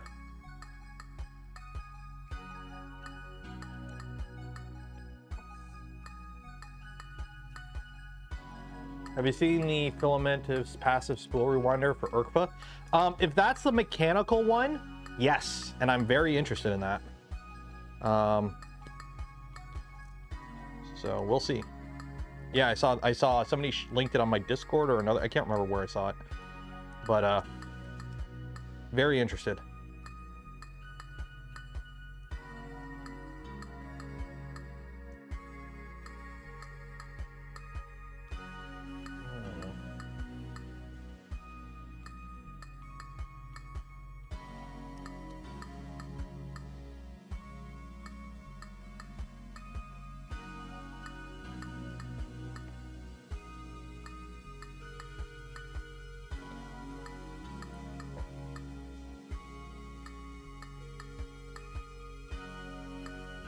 And I don't see any breaks. Yeah, I don't see any breaks. So I'm thinking the issue with the wiring might be tool head, or might be controller related, or it might not be wiring related. I'm thinking the issue I was having is related to, yeah, yeah, I don't have any breaks in the wire unless it's in the Z. Very rarely do wires break in the Z, though. So I'm doubting it's the Z, but we'll pull it just to make sure.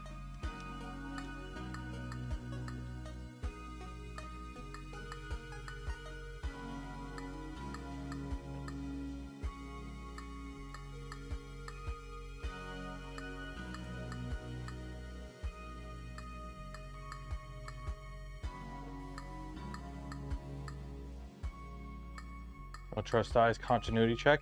Yeah, but I'm not going to continuity check every wire. I mean, the whole thing is getting replaced anyways. So it's more just, yeah, we'll see. I'll see if I can see if something's wrong with it kind of thing. But I'm not like doing a full, oh my God, I really got to check everything kind of thing. That.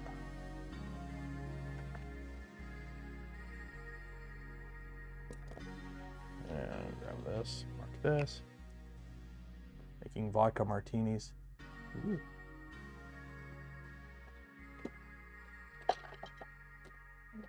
Where is, oh, that'll work. Paint marker.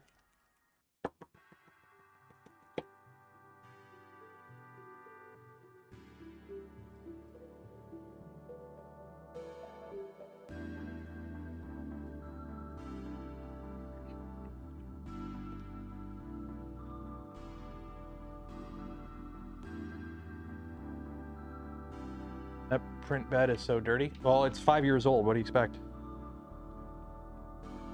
Actually, the print bed itself is fine. It's just the printer itself is... It's 5 years old. It's an enclosed printer. It is what it is. Is what it is.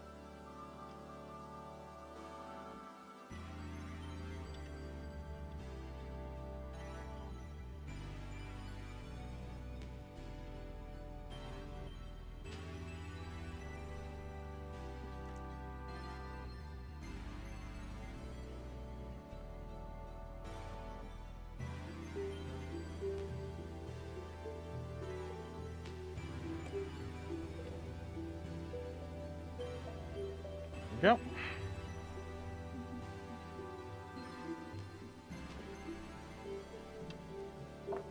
Now I gotta flip this over. And you're gonna see a very sketchy underside of a printer here in a second. Shake a cocktail? Probably not. Am I switching this over to Nighthawk? No, I'm out of Nighthawks. I only had 2 Nighthawks. But I do have a Leviathan somewhere still. This is gonna get a Leviathan. As for the tool head board, I still gotta grab one. I don't know which one I want to use yet. I need something. I want to put the XOL tool head in here because I haven't played with it yet. So it needs to be compatible with that. So behold, there ain't no DIN rails here.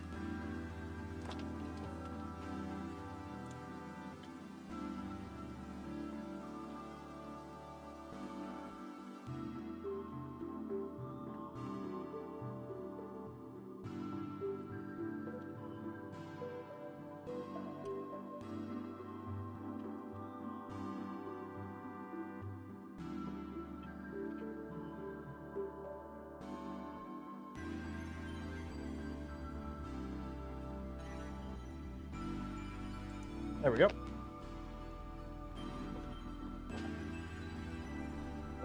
A whole bunch of extra cable because this was way too long.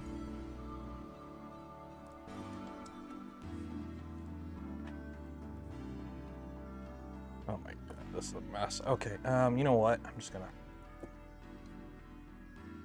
disconnect all this. It's all gotta come off anyways.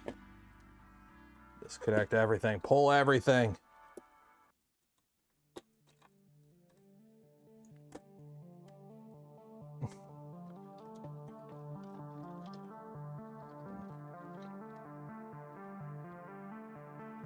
Rip and tear, until it is done.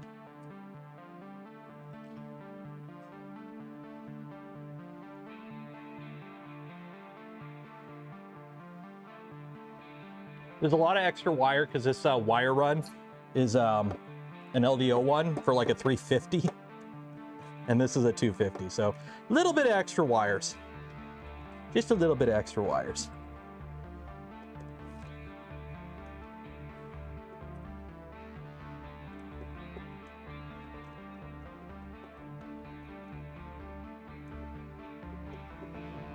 Any of the 36 style boards. I gotta look what I have.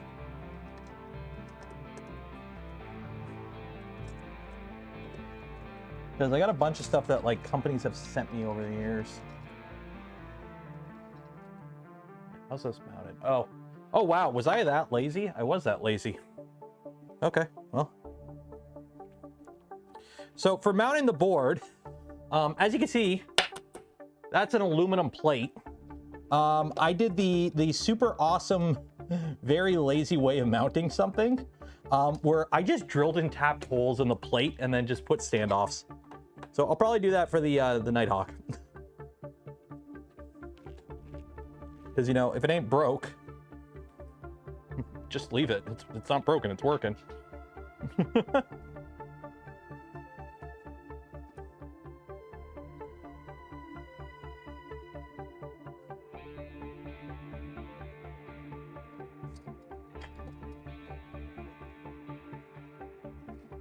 Yeah. So yeah. Physix Spider 1.0. Ooh, a free 8 gig SD card. Let's save that. Anything else I could save off here? Probably not. Yeah. Spider, focus, focus, focus. Focus on that. There you go, Spider 1.0. Into the pile. I don't know how old that controller is. I gotta...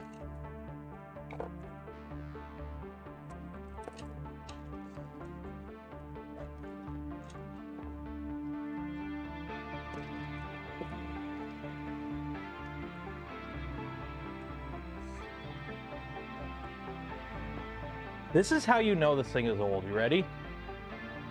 I'm gonna share the secret. You wanna know how you know this printer is old?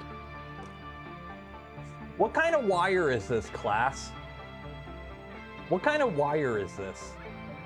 It's orange and it's twisted together in a pair. It was originally part of 8 wires in a pair.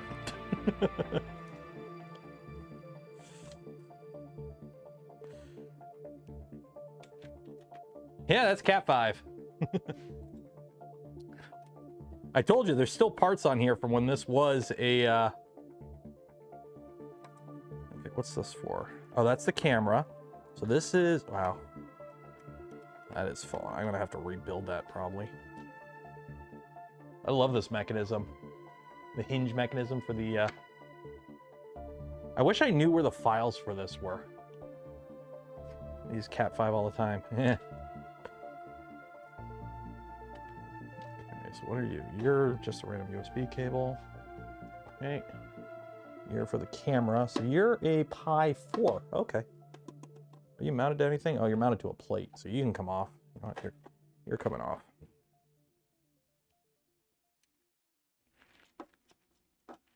Oh, you're not even the right screw. Where is it? Did I drop it?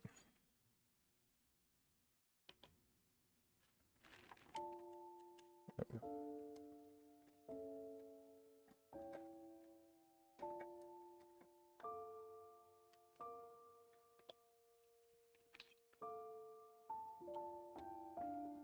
Where's that?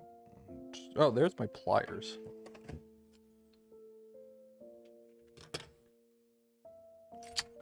Is this catching in my beard? No, it's not. We're good.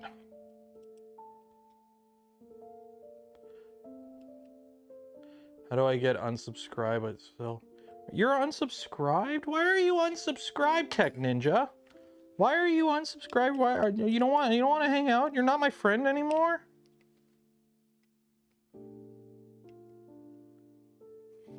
There we go. Why you gotta do that?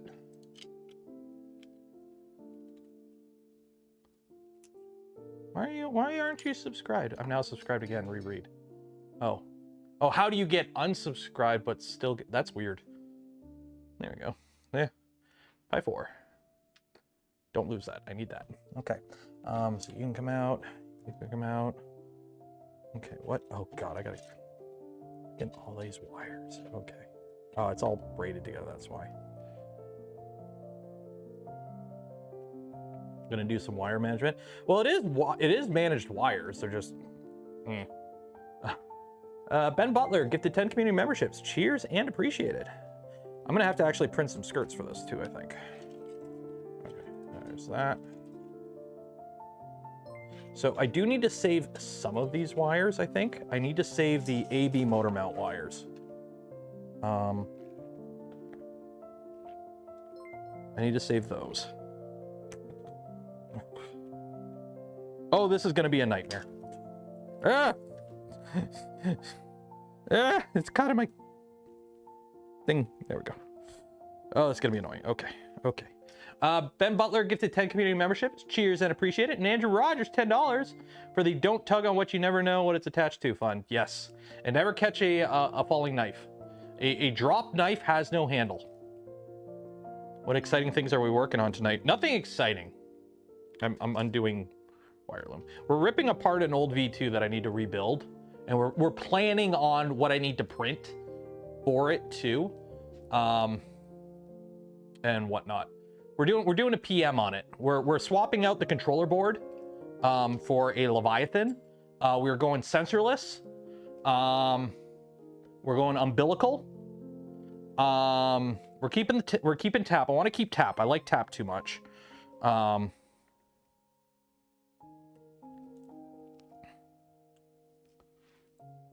But we're gonna go sensorless. I need to replace the drive gears for the motors too. They're getting a little funky.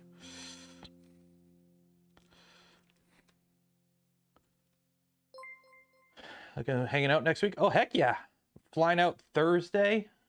And I may have to start getting stuff booked for open sauce. I might have a sponsor for a portion of it. So I think we're okay there. So unfortunately, they want to sponsor the flight, which actually is the less expensive thing. It's the hotel that's the expensive part. Because I want to go for like Thursday to Tuesday kind of thing. I don't want to like fly back the Monday after because I want to try and hang out for a bit and mingle. I gotta find Michael Reeves and get a picture with Michael Reeves.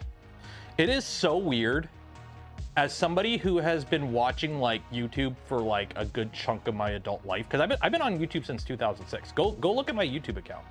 It's from 2006. Actually, oh wait, what's today? April 12th. View your channel. Oh shit, we're coming up on it. Yeah, the 13th, the 23rd. Yeah, we are 10 days away from my YouTube channel being 18 years old. So it is so weird that like YouTubers that I've been watching since like for the past 5-6 years, like William Osmond, Michael Reeves and all them, they're all like 10 years younger.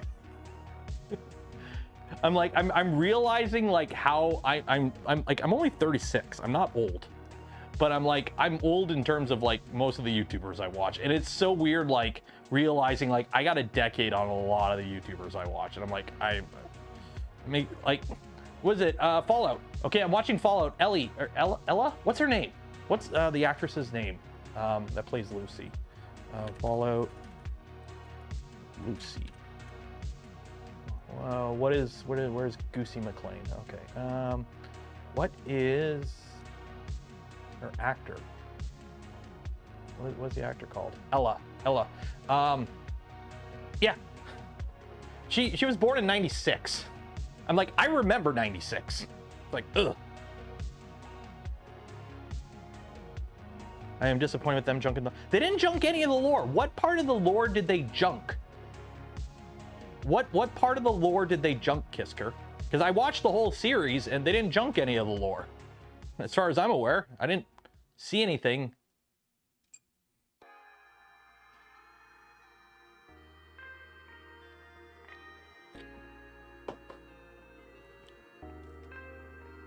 Yeah, we're all getting old.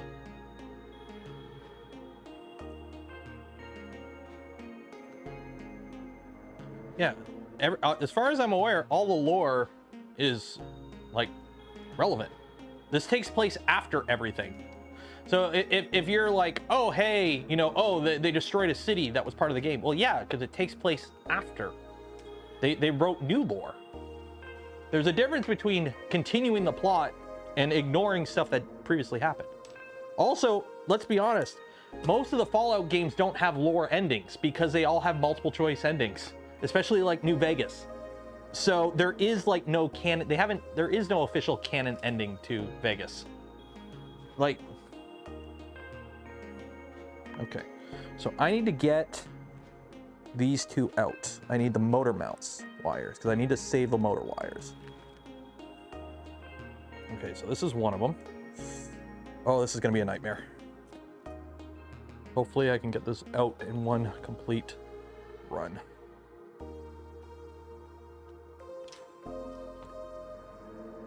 Well, consistently breaks its own lore. Yeah, that's another thing too. Like it, and let's be honest, it's Fallout. It's not like it's like super serious. Like, oh hey, they changed a few things. Okay, cool, whatever. Oh, now it's twisted. Yeah, it's twisted in there. Shoot. Okay, so the problem is I don't know. Can I get it out? Oh, I might be able to get it out. Nope. Okay, so this one I need. So I'm like, I could just cut these wires. The problem is if I cut these wires, I don't know if the wires I'm cutting are part of the other thing I need. So, where's the other one? There's the other one. Okay.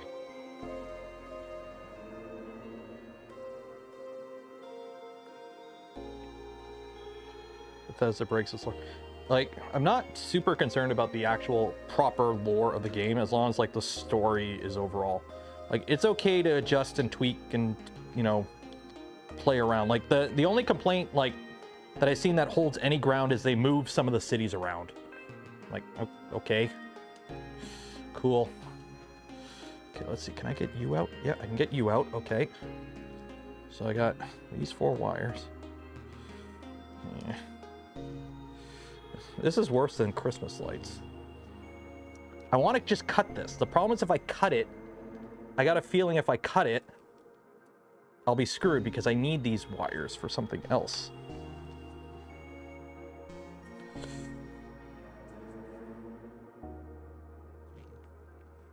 Oh, where'd it go?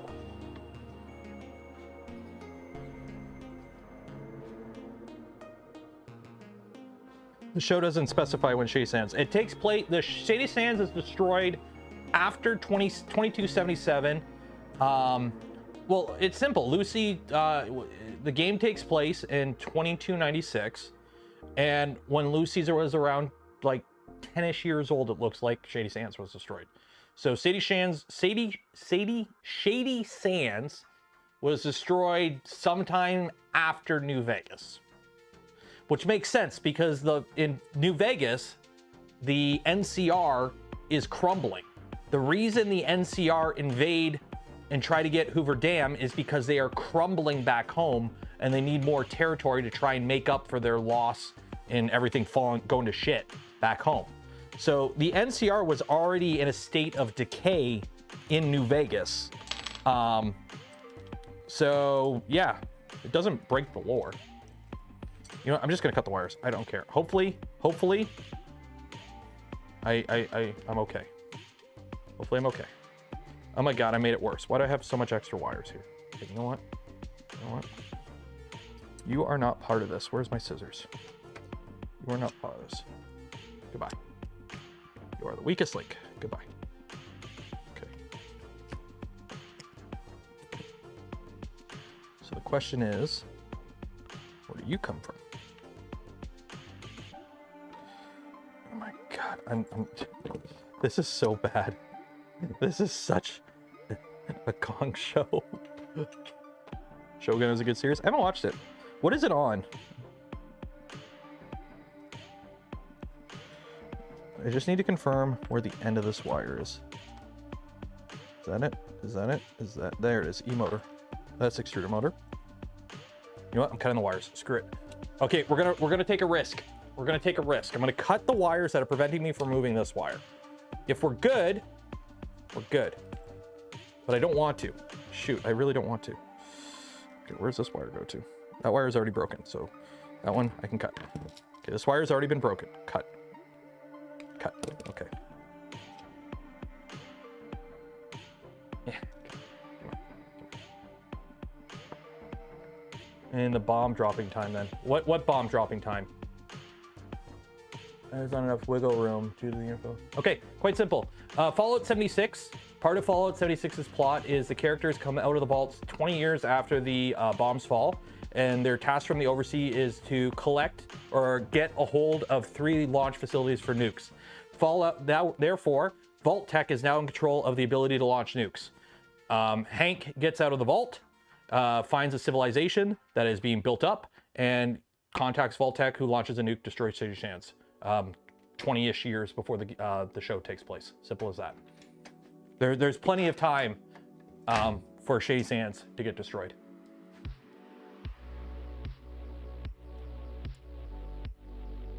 It makes sense.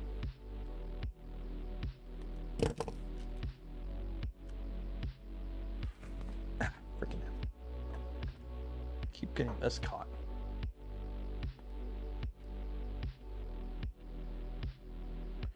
The pre-war bombs, the Great War. Yeah, those take place in 2077. What are you talking about? Though that hasn't changed. It was 2077. The bombs fell. That's been set in stone for forever. What part of the timeline did that change? 2077. And the time is wrong. But what do you? No, the bombs fall in 2077. That's always been that. Read above a few. Okay, let's see. There's not enough wiggle room. What?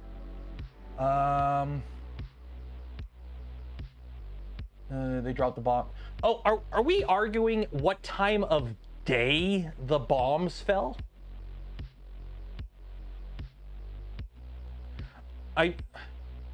So we're angry at the lore because instead of the bombs falling at night, like they said in previous games, they dropped the bomb during the day. They've dropped the bomb 6 hours differently. Oh my God, the entire series is in the garbage. Throw it all out. They moved the time just so they could have a really good opening intro scene. Oh God. You ready? It's called, it was a massive nuclear war, unreliable narrator. Simple as that. Hey, we don't know exactly when it was. We think it happened at this point. From that lore that are now askew. That's cool. The games never had good timelines between, they contradicted themselves all the time. It's called unreliable narrator. Simple as that. It's a post-apocalyptic show. They might have got their times wrong. Who cares? Like it's I really don't care if the timeline's slightly askew. It's more so about the journey and the themes and the plot and the adventure and the things that happen.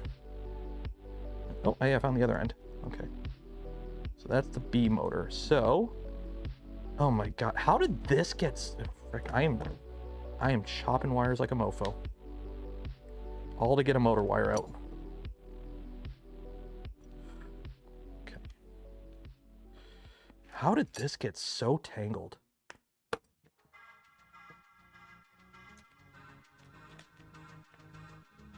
Somehow Vault Boy survived. Okay, I gotta admit, it's been funny because what was it? In Helldivers, we beat the bots, and then 2 days later they came back with an even bigger army.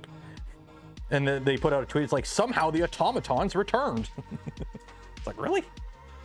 Never contradicts a Bethesda issue, and they're interested in how Team King feels about retconning as much.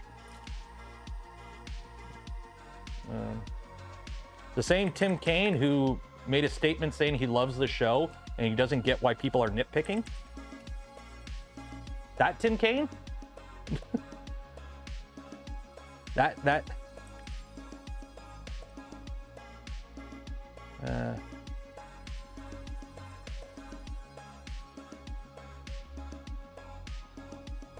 yeah, the same Tim Kaine who's loving the show and is complaining that people are nitpicking stuff too much.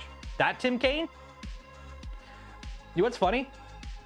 Fallout's been in Bethesda's hands longer than Interplay ever owned it. It's more so a Bethesda series than an Interplay series. Like, I don't get the nitpicking. You hang out on Fallout New Vegas a lot, don't you? The Fallout New Vegas subreddit. You hang out on the Fallout New Vegas subreddit a lot. Is that what this is about? Every nuclear blast would be a daylight. Yeah, exactly. The world ended at this time, not this time. The whole series is garbage. Don't do Reddit. Well, you're nitpicking over something that really, at the end of the day, Doesn't matter. The show is still good. I love the show. Probably one of the best video game adaptations I've ever seen. And just on its own, it's a good show. It was entertaining. The characters were good. Everyone felt real in the universe for the most part. I enjoyed it. I very much enjoyed it. As lore accurate as implied. I'm okay with that because, again, massive nuclear war and conflicting, unreliable narrators. Also, a lot of the games didn't have set lore endings. Like, you know, Fallout 3 has several different ending options. And like, yeah, you can kind of infer what may have happened based on, you know, what some people say in Fallout 4, but you don't know everything because, you know, it could have been like they did some of the stuff, but they didn't do the other stuff. Maybe they didn't do that optional quest. Maybe they didn't have the DLC. Oh no, they didn't buy the DLC pack, so that never happened. Like, it's a video game. It's better than like, yeah.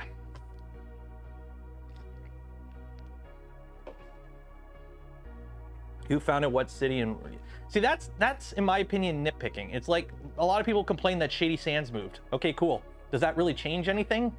No. The stuff in the game still took place in the game, and the stuff in the show still takes place in the show. Like, it's a timeline. Oh my God! Somebody get Miyamoto on the line. We got to figure out what's going on with the Zelda timeline. Oh my God, we got to lock down the Zelda timeline. If we don't have the Zelda timeline down to the exact second Link pulled out that sword out of the stone, the whole thing is garbage, and we got to complain about it. Yeah. Hey, at the end of the day, more lore accurate than Halo.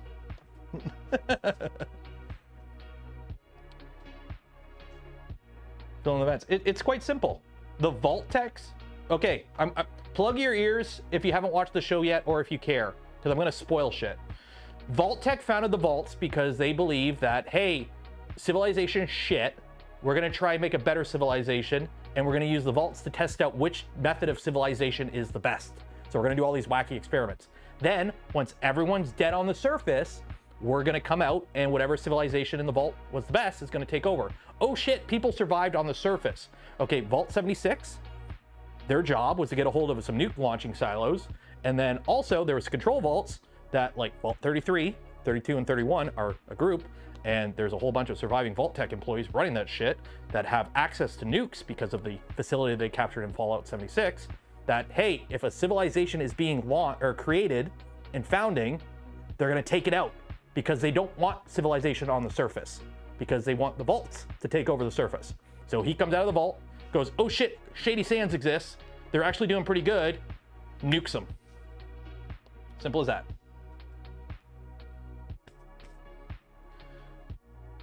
They made a listening device like earbud. It can be new.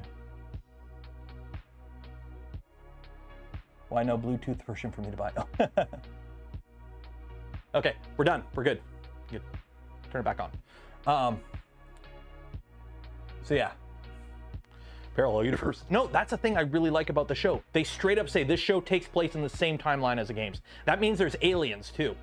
Because there's aliens. There's confirmed aliens and people on alien spaceships in the Fallout universe. That's confirmed. So in the show, they can have aliens because it's all canon. It all takes place in the show. Like, the show takes place in the same universe as the games.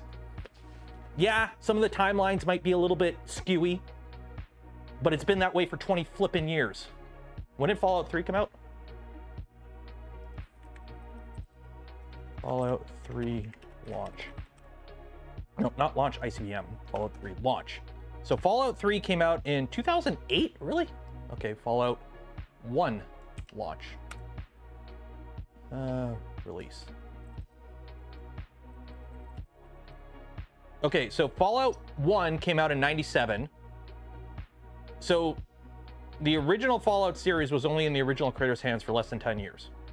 Because Bethesda got the rights, obviously, before Fallout 3 launch. So the series has been in Bethesda's control longer than anyone. So yes, I know there's a whole, oh, it's not, you know, Bethesda games. Cool. They've been running the show longer than anyone. It's their IP. So. It was in the show. When was it in the show? Was it one of the passwords? Was it, what's his name's password? Or something? Okay, so what are we gonna do here? I need to, where did I put that Nighthawk? Where did I put the Nighthawk? Or, it's a Nighthawk, not Nighthawk. Where did I put the, where did I put the Leviathan? Where did I put the other Leviathan? It's somewhere around here. Okay. Oh, nope. Ah. Nope, that's it. Do you have it? No. Okay, where is my other Nighthawk? Where is my other Nighthawk? What are you? Oh, there it is. Okay. So, or Leviathan. So this is going to go in here.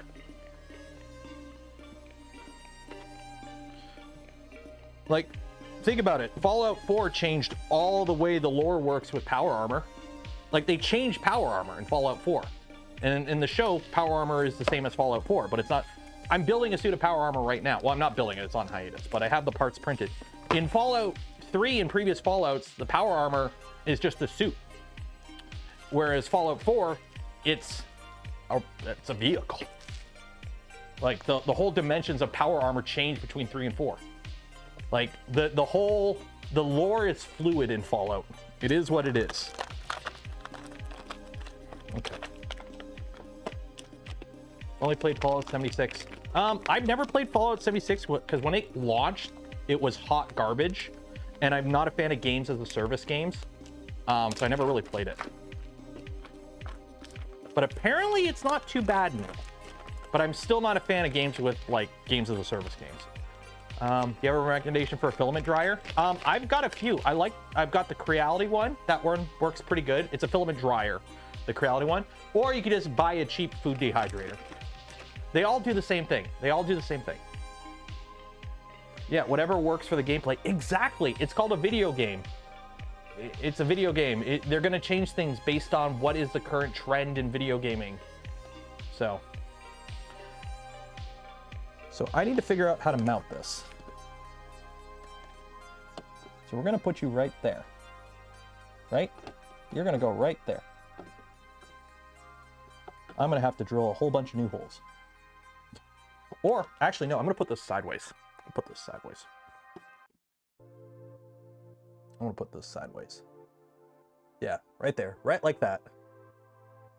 So, drill and tap some stuff. Stick it on with JB Weld. Nah, I've got a aluminum plate. I'm going to drill and tap that shit. That's what I got these standoffs for. I like having T69 and Iron Man thrusters, like the jetpacks. Retro futuristics.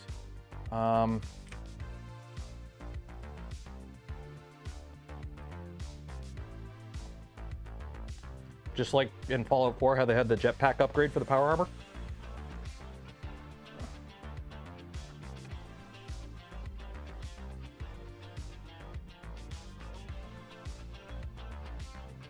Yeah, they had jetpacks. Now, I will admit the whole face visor opening up thing is very Iron Man-y. But you got to understand, it's a TV show. You have to show the actor's face. You have to have certain caveats in it. Not a thruster. Kisker. Okay, so again, this is what they had available in whatever year Fallout 4 takes place on the East Coast. There's a whole lot of stuff between the East Coast and the West Coast. And they found a bunker that had T-60s with jetpacks and thrusters. They found those. They just happened to find them, and that's what they used. Like, they found the factory that made the T-60s with the jetpacks. That's new. Different factions. Yeah, it's a different faction of the Brotherhood. There you go. Like, it's just because you haven't seen it before doesn't mean it doesn't exist yet. I say I don't like him. Too much like Iron Man. Yeah, it is very Iron Man-y. I'll give you that. But you know what? It worked. Because guess what? Otherwise, how does Hank get away? How does a bunch of, like, it's a plot point. It's a plot device. It's a MacGuffin, right? It's like, oh, why does everyone stop shooting when somebody talks so that they can then shoot them? It's because it's a TV show. All the armor is pre-war tech. If I remember correctly, in Fallout 4, you do capture a facility to build power armor. If I remember correctly, that's in the game. It's been a hot minute since I played Fallout 4. What I'm actually pissed about, I saw las guns in the show and I never saw one fire once. There was a bunch of people with las guns in the show and I never saw them fire once. That's something I can be like, what the heck? You had las guns, but nobody shoots them. Gotta find my marker. Where's a, oh, that'll work. Yeah, not a single laser or plasma. Not a single fat man. Nobody had a fat man. Like, obviously they're saving stuff for season 2, but hey, at least they played the theme. What in that in episode 7 there, at the one point where the Fallout theme finally kicks in for once, I'm like, ugh. And then at the beginning, the junk jet, yeah, the junk jet was there. The fiends were cannibals and not druggies. In the future, and the time this takes place, the fiends have become cannibals. Time changes. Remember, Fallout 2 takes place like 100 years before this or something like that. The timeline's like way... There's enough time for stuff to change. Okay, pre-first bomb wasn't in 1950. Okay, so for those that don't know the type of world Fallout takes place in the future of the 50s. So if I remember correctly, like the whole timeline doesn't change until after World War II, I believe. You pass it in the Discord. We're in the Discord. What? You're gonna put it in the Discord. Put it in the live streaming channel. Because that's the channel. Yeah, yeah. So here's like the lore when everything takes place. So there, the show takes place 2096. New Vegas is 2081. So this takes place like 15 years after New Vegas. So the way the world of Fallout is, it splits after World War II, if I remember correctly. Or just before or just after, but basically microchips never get invented. So everything is just super compact vacuum tubes and a lot of atomic power. So it's all very heavily on the nuclear. So imagine if you went back to the 50s and you saw like the world of tomorrow, where it's the future of the 50s. That is what the world becomes. It's the future of the 50s. So that's why it's all radio tubes, you know, Nixie tubes, vacuum tubes, that kind of tech. Everything's like, you know, dot matrix and whatnot. That's what the future becomes. So it's like super advanced, but it's old tech. It's super advanced old shit. That's why, you know, like the Pit Boys are like green screens and whatnot. It's because it's the future of the 50s is the setting of Fallout, which is why, you know, the bombs fall in 2077. The bombs don't fall for another 50 years. And you're like, it's the 50s. It's because it's not our 50s, or it's not our future, it's the future of the 50s. It's retrofuturism. Yeah, as Kisker says. Okay, so this is gonna go right like that. Right about there? Right about there? Does that work? Or should I go this way? Go this way. Go this way. Okay, so you're gonna go right like that. So I'm gonna need to make some holes here. I'm gonna need a punch of some sort. So first, we're gonna put you here. We're gonna do that, that, that. Wondering what I'm doing, it'll make sense in a second. Okay.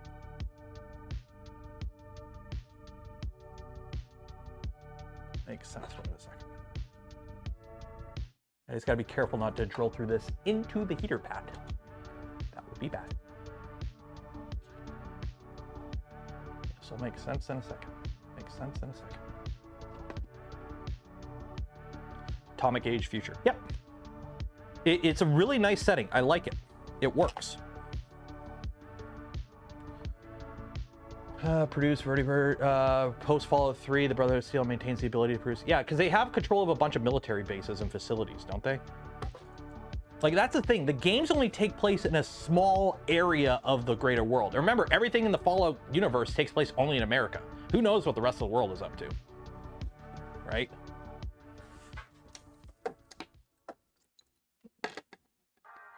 So, let's hold you there.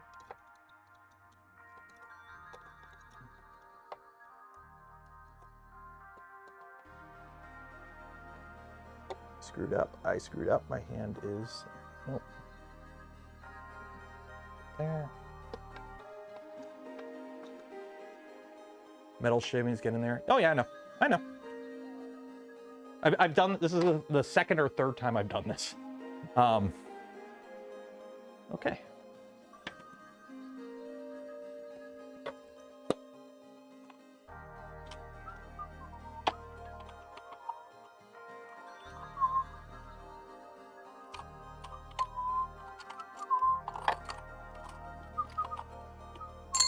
Dang it, where's my punch? Where's my punch? I gotta have a punch. Right. You're not my, I can use you as a punch, but they're not a punch. Yeah. That's a scribe. Where's my punch at? How did I lose my punch? You're not my punch. Are you my mummy? You're not my mummy. Are you? Yeah, you know what? You're good enough. I'll use you as a punch.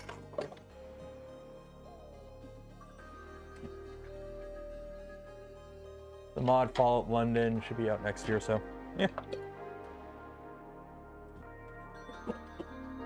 Stop.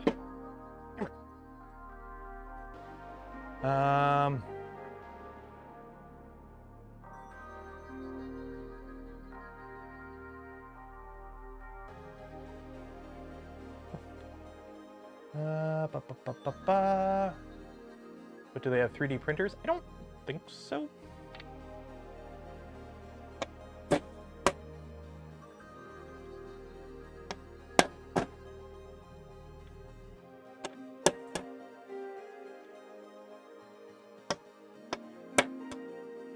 That'll do. Hey, what is the, oh shoot, so I gotta find my M3 tap. Do I have an M3 tap? I should have an M3 tap. I gotta find my tap handle. There's it, okay. Yeah, go. Is that M3? That's M3, okay. What is tap drill size for M3? Tap drill size for M3 is a 2.5 millimeter. Okay, what is it? Oh yeah, I should have known that. Now the question is, do I have a 2.5 millimeter drill bit? That is the question. Or something close to 2.5. Let's find out. What's close to 2.5? What is close to 2.5? The water chip reference. Yeah, okay. I completely forgot about the water chip. They're like, hey, our water chip's broken, and then it never comes up again. That was a little weird. I figure they would have just taken one from the other vault. Or the whole thing was fake anyways for manufactured, I can't talk about it because it spoils the plot. Yeah, the water chip even looked like the water chip too.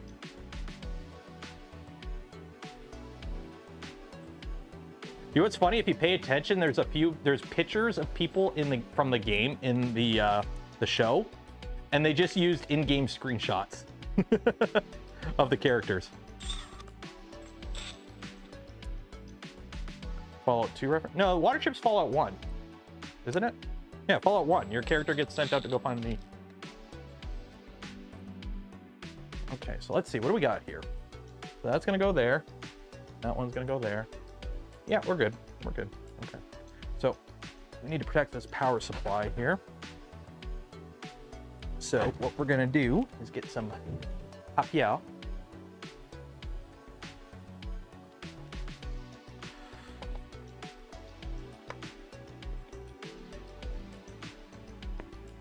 Kind of look like the Vault 13 Overseer. I just find it funny how often the chicken fucker showed up. Like that was a wasteland encounter. What is it called? What Wild Wasteland? The perk?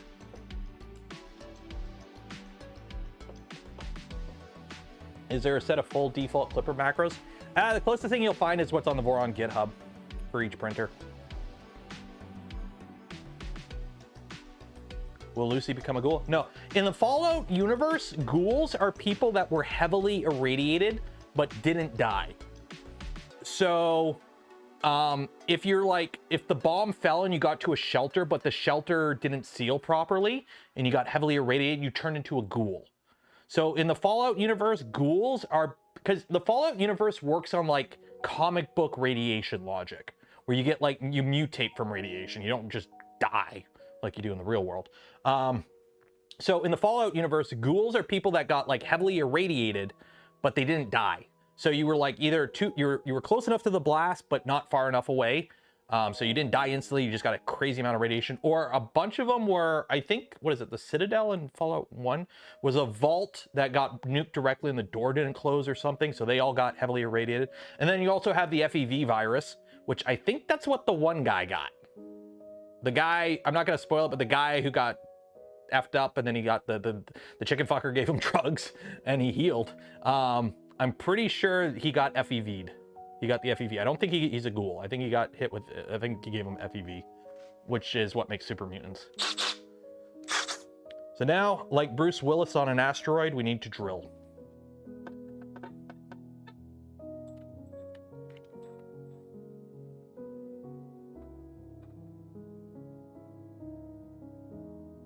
This drill bit sucks.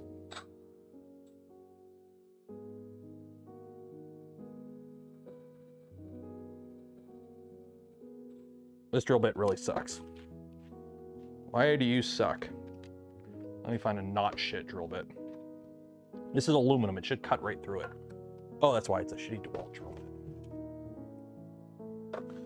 Yeah, let me dig.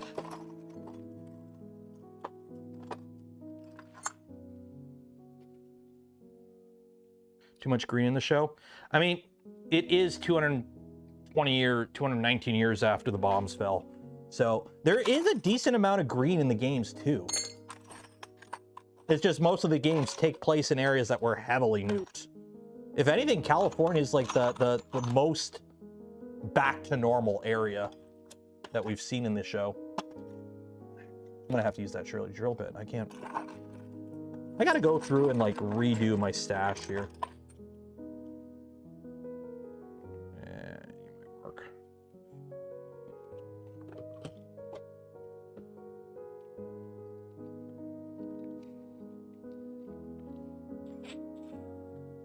Herald. If they're following, if the lore takes place in my game, Herald won't be showing up. That's the problem. It's like, hope this character shows up. Meanwhile, half the players killed that character in their playthrough.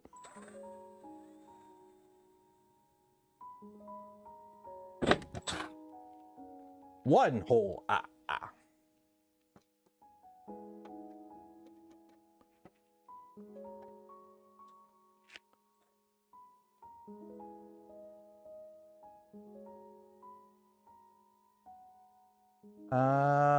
The green was due to the fact that Get was... Oh, that's right, a Gek was used in Fall... That's what I thought the thing was in his ear, was like somehow related to the Gek.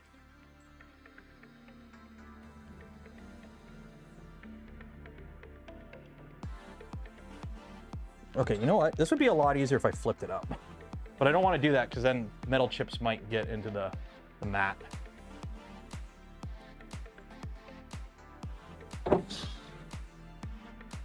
There's that, there's that.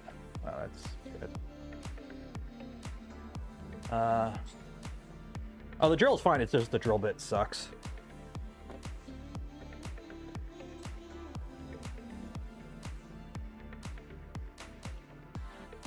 Actually, let me find something to put on the other side here, because I don't want to punch through and accidentally screw up the mat. I've got to have something. I got to have a lock or something.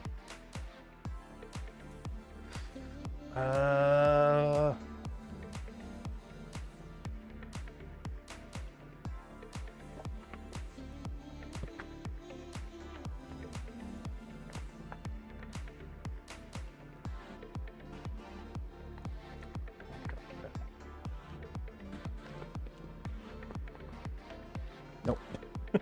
That ain't gonna fit.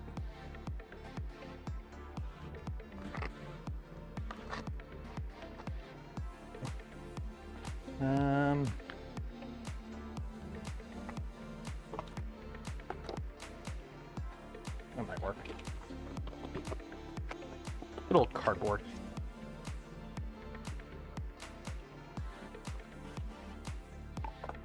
Nope, that ain't gonna work. How is it so hard to find something to shove in there? I mean, I don't want to take the bed off. Really, I don't have anything I can shove in there. Oh, this will work. Yeah, maybe. Nope. Nope. No. Foam. Whatever. Just foam in there. Which printer is this? This is a V2. This is my old V2 that we're doing some work on.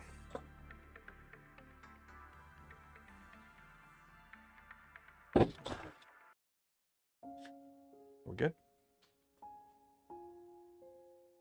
We're good. That didn't do anything.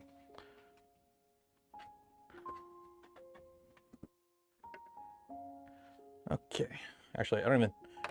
Yeah, the drill bit can't even reach it. Can't even reach the bed.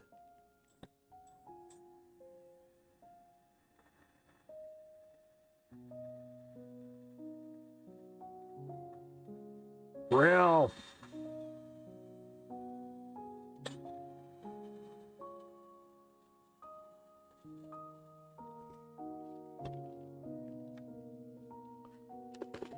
We're good. Oh, there's a lot of wires there. Shit.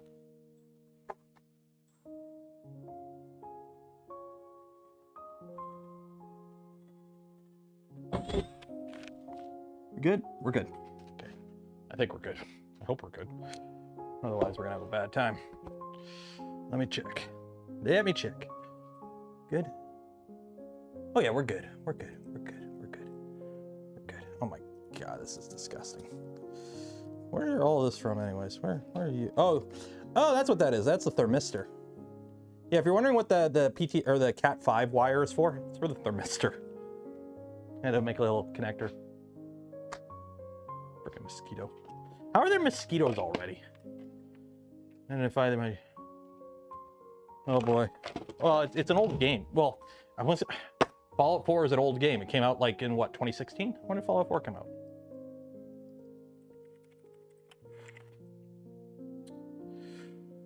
(2015). Fallout 4 is 9 years old already? Oh jeez.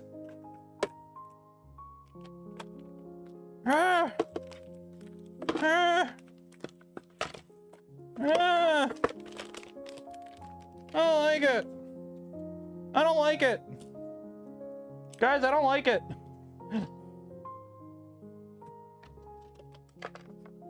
Gee, no. No. We need to talk about that. Why is it taking so long for games to come out? Freaking... They put out Grand Theft Auto 3, San Andreas, and Vice City in one console generation. And like, I'm gonna be dead before Grand Theft Auto 7 comes out. My kid will have kids before GTA 8 comes out.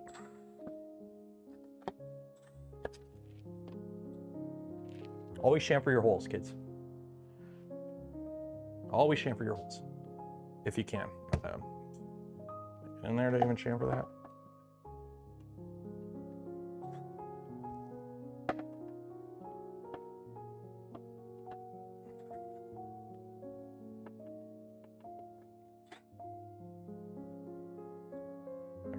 Good enough.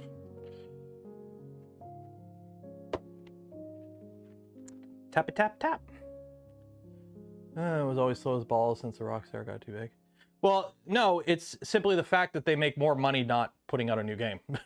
It's like, what is it, Bethesda, or not Bethesda, Blizzard made more money, profit-wise, off of a single skin for World of Warcraft. I think it was like the Flying Unicorn skin or whatever.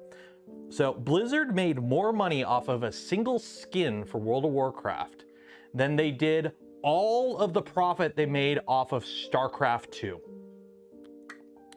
So, you know, for a publicly traded company that is beholden to its shareholders to do everything it can to maximize profits, if you can develop an entire game and make some money, or just shit out a skin for an existing game and make more money, you're gonna shit out skins. Grand Theft Auto Online is what killed Grand Theft Auto. Simple as that. That's the reason Red Dead Redemption 2 got no support after release, because they couldn't monetize the online as much. Simple as that. Why do you think the most profitable games in the world are shitty mobile games with gacha mechanics?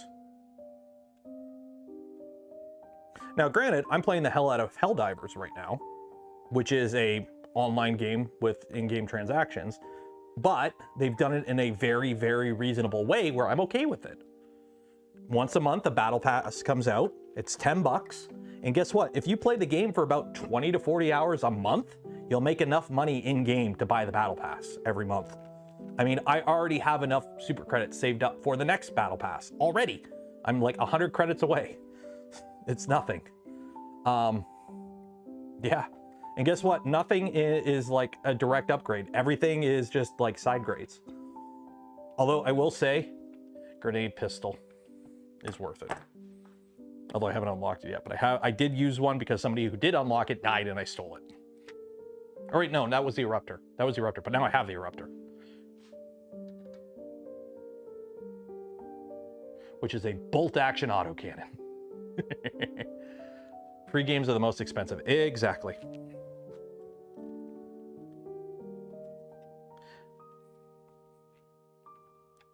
I'm gonna put a little standoffs in.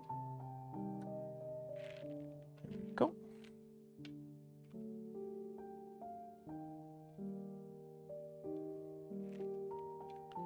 Easy peasy. And then we take this off.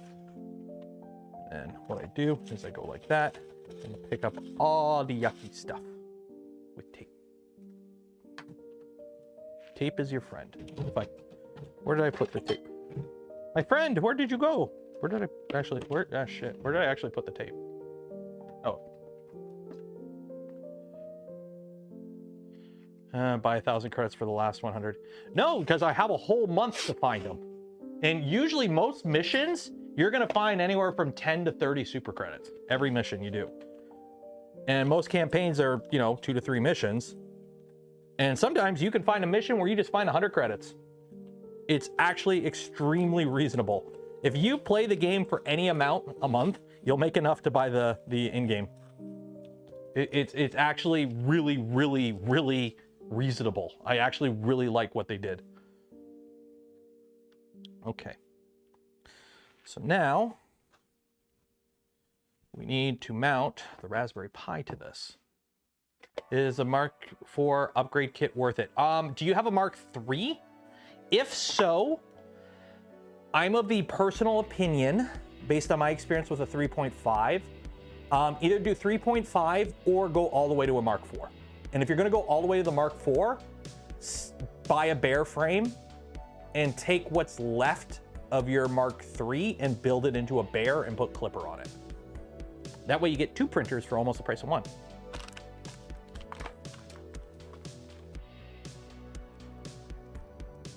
You got a Mark III S Plus. Either do the 3.5 or go all the way to a 4. Don't bother with 3.9 in my opinion. Go all the way to a 4, and then whatever you have left over, buy a bare frame, and then turn what's left into a bare. I think you gotta buy a bed. I think you gotta buy a bare frame and a bed. But you can get an AliExpress bed. Okay, so now, to put this together, is this the right one? I think this is the right one.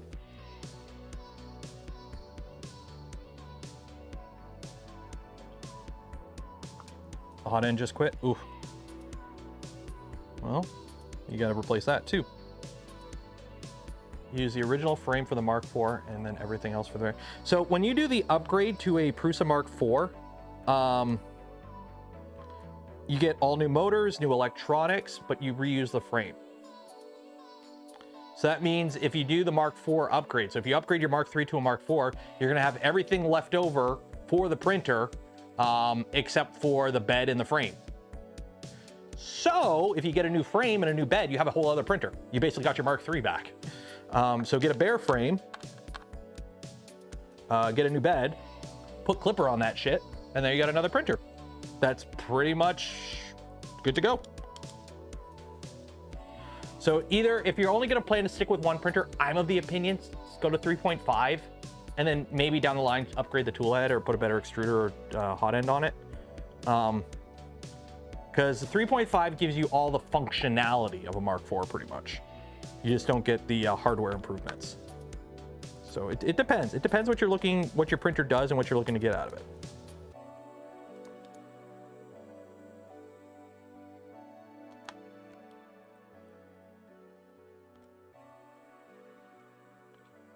So it's up to the user, up to you.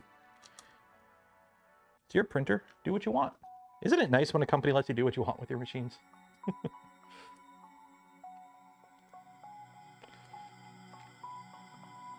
Derek gifted 5 community memberships. Cheers and appreciate it, Derek. Don't forget, if you haven't entered for your chance to win some Polymaker filament, link in the video description, because we're coming up on the end of the stream. So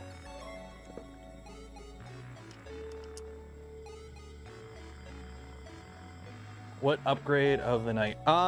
So we put the detachable power supply mod on the Prusa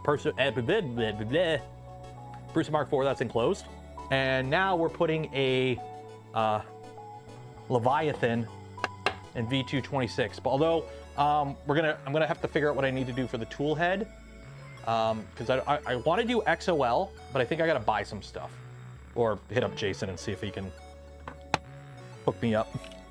So I'm tempted to wait till after Rocky Mountain, because if I have to like acquire like an extruder and a hot end and a bunch of stuff for XOL, I could buy it and pay for shipping, or I could just go to Rocky Mountain and be like, hey, can we just do this now? And I'll just go home with it. So we'll see, we'll see. Or hey, somebody might have something new and juicy. I can, hey, if you give that to me, I'll show it off on the channel. So we'll see, we'll see. And a PSU? What a PSU? Oh, do you gotta get a new PSU? I don't know if the Mark IV comes with a new PSU. You might need a new PSU, but I'm gonna pay them in influence. Yes, because I don't get paid in influence. Never get paid in influence if you're a person. Because I tried going to the bank once with a box of filament and a printer in a box, and I went, hey, companies pay me with this. Can I pay my mortgage with this? And they're like, no, get out of here. Who are you? So, yeah. I'll be there if you're sure there's something. There's a lot of stuff that's going to be there that I want to see. It feels so weird. Because last year, this happens every year. But like now that I go to events and cover events as part of me doing the YouTube thing, this is like the drought period. The beginning of the year until April is a drought for me, because now, okay, we got Rocky Mountain in April. So that means for like a good month after Rocky Mountain, I got videos taken care of, because I can just put out a video from Rocky Mountain every week for like a month. It's gonna be great. And then I'm hoping, looking pretty good right now, Open Sauce in June, and then Murph in June. So I'll get videos from that. And then there is East Coast Rep Fest, or 3D Printopia, in October, I think. So there, and then we got Smurf in December. So it's like good for that year. It's just this 5-month block. It used to be worse, because now we have Smurf at least in December. But this 5-6 month block where there's like nothing going on is like horrible. And it's funny, you can check my YouTube stats, and every year, Christmas is really good, December is really good, January, February, March, tank. And then April, it does good again. So like, I'll be honest, the last like 2 weeks on my channel have been really good. But it's making up for like January, February, March, which were just like, nah. So, but it's always like that. So you plan for it.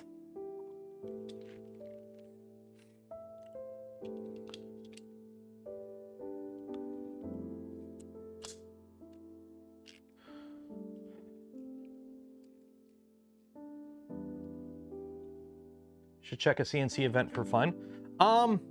So I've gone to Rapid. Unfortunately, I won't be going to Rapid this year. Two reasons. One, it's also in California. And if I'm going to go to California for an event, I'm only going to one, and I'd rather go to Open Sauce than Rapid. And two, it's also in California, like it's the same, like it takes place when my kid's graduation. It's the last week of my little guy's school, and he's finishing kindergarten. So I'm not gonna not be there. Simple as that. So Rapid is a no-go this year, unfortunately. Because here's the thing, I really love Rapid because I like going to Rapid. The content that I get out of Rapid isn't the greatest because it doesn't really, like, a lot of it's like really technical or really like way outside of all of our pay grades.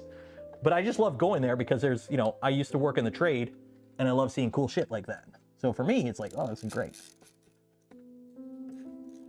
I'm gonna loosen all these because I got one screw that's freaking loose or doesn't line up. So I gotta make it line up. So where did that one screw go that I dropped? Is that it? Nope, that's not it. Is that it? Nope, that's not it. Is that it? Nope, that's not it. Fuck it. Fuck it. What are your thoughts on tap changer? Looks cool. If kits come out for it in the future, I'll take a look. But I'm not going to go self-sourcing one right now, unfortunately. Just not within my means or budget.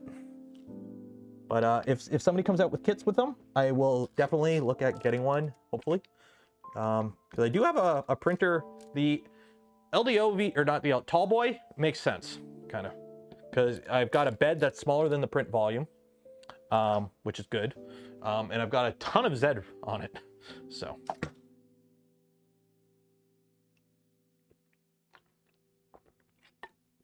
Hi, Ryan.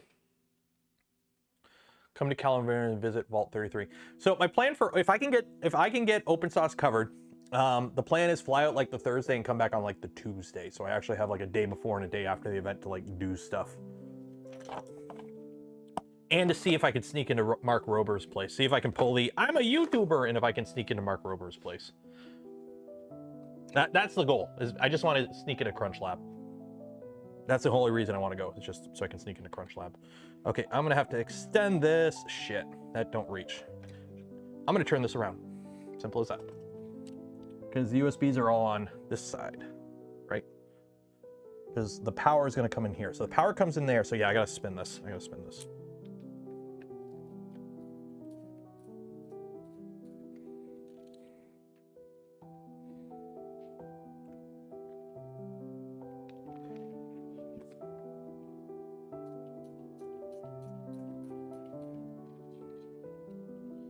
To be a guest stream at Steve's. Well, that's kind of why I want to go for an extra day, is so that I can go to Steve's and whatnot. Because Steve's there, Pooch is there in that area, Max is close by. So it's like everyone's kind of close for the Voron guys in the area. So we'll see.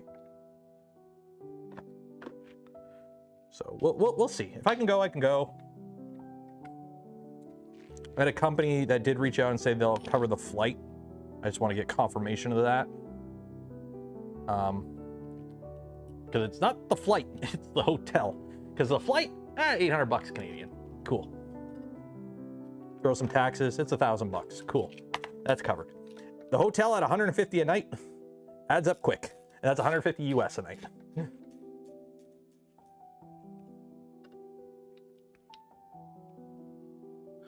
Okay.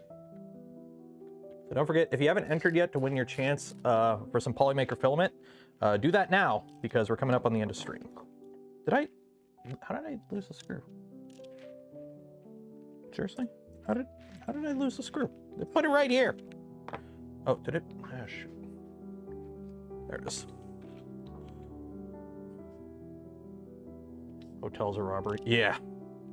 And I refuse to stay at Airbnbs and all that stuff, so.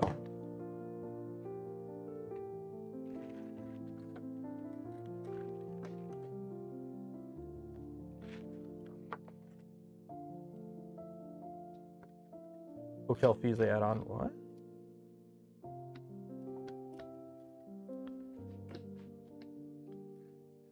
Vez recently bought in California. No, yeah, isn't he French Canadian? I thought Vez was from Quebec. Wasn't Vez from Quebec? I'm pretty sure he's French. Or is that Mirage C? Or am I mixing up my YouTubers? Either way. Okay. Dang it.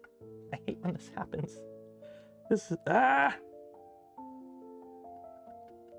The USB cable won't fit in here. The motor's in the way. I can't get the USB in there. Shit. I have to shift this all over 1 inch. Yeah, yep. Crap. Or I could cut the USB cable and make it shorter. Why is this so long? I'm just gonna cut the stupid cable. I'm just gonna cut this and make it work. I'll make it work. Cool. So I'm gonna plug the bed thermistor in. Where's the bed thermistor go? Over here. Come on. No, don't tell me you're too short. You're not short enough. You're good. You're good. You can make it. Bed thermistor, let's go. Come on, bed thermistor. You can do it. Yeah.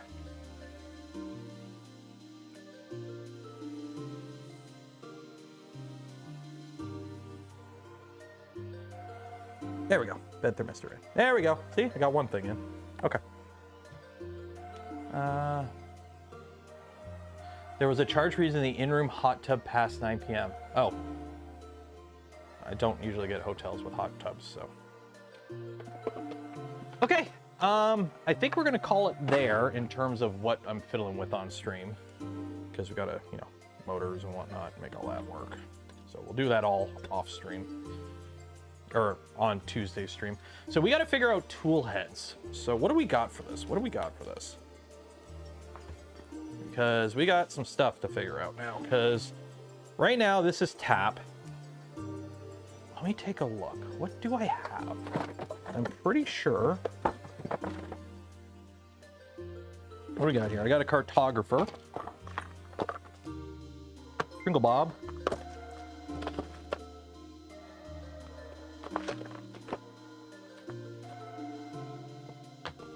So I do have a cartographer, which is basically an Eddie Carrot probe.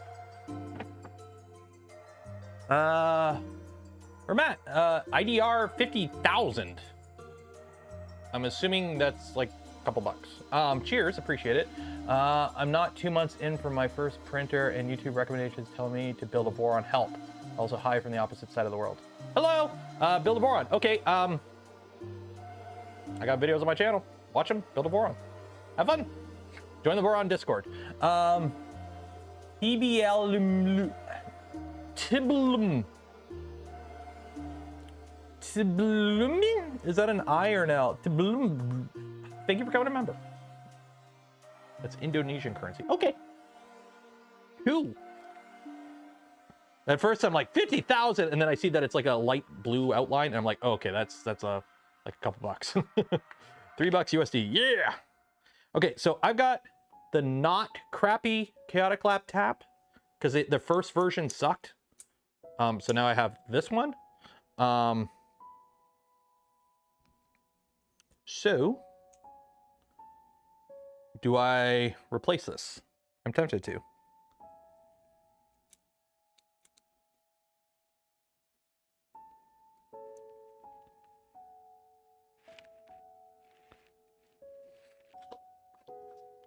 Chaotic Lab tap, and oh, they give you a little cable with it and everything. Anyone drinking yet? No.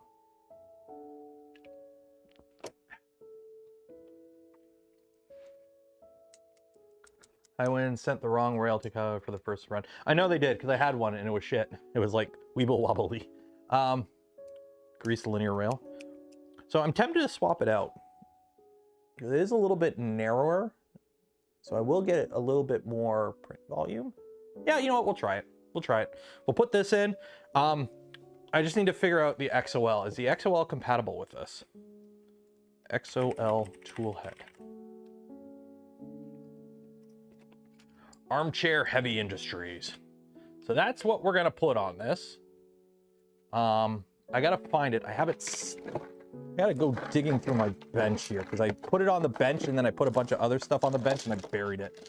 But I do have a spare extruder from that guy. Is it in this bin? Let me see, is it in this bin? I gotta stop I am horrible for like, okay, I'm done with this for a second. Let me put it on the bench. And then, oh, I'm done with this for a second. Put it on the bench. And next thing you know, my entire workbench is covered in shit. Where did I put that extruder? I know it's in here somewhere. I just don't know where. Don't know where. Don't know when. Yeah, I'll go digging. I know it's around here somewhere. I'll find it. I mean, found a Rapido. I got a Rapido here. I don't know what this came out of. I don't even know. It was never even in anything, but I got a Rapido. Okay. Maybe I'll put the Rapido in this. We'll see. Let's see. I do like my Revos though, but we'll see. Ever do grid fitting? I did not. I'm more of a fan of the just throw shit in the drawer method. So Chaotic Lab that. So does the XOL support tap? I'm assuming it does support tap.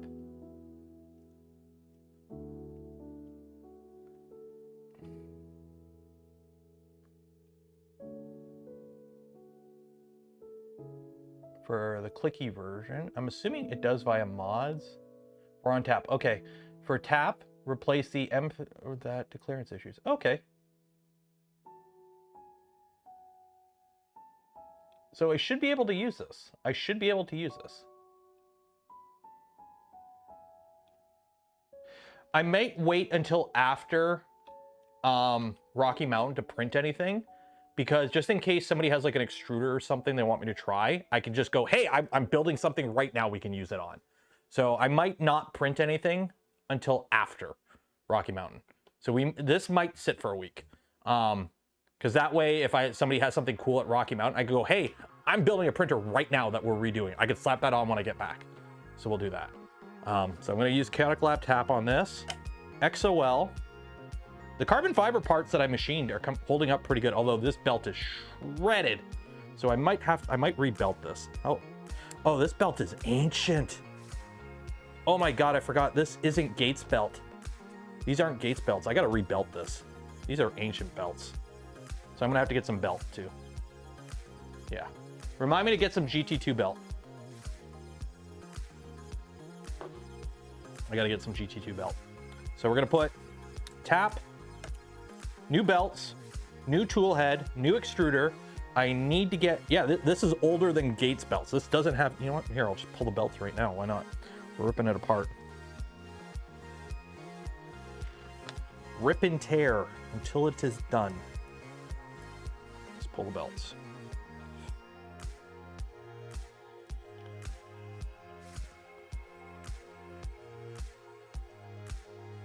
What's the blue? This is a Rapido. Which version of the Rapido? I don't know. The Rapido though. Where can you buy legitimate GT2 belts? Like a bulk supplier? AliExpress.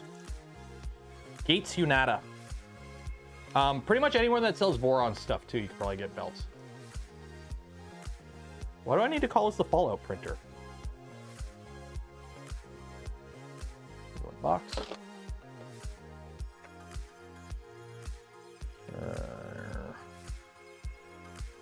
Ink.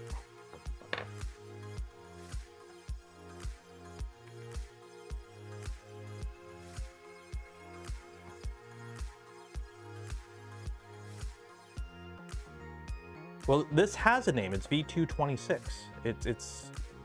It's old enough that its serial number is its name.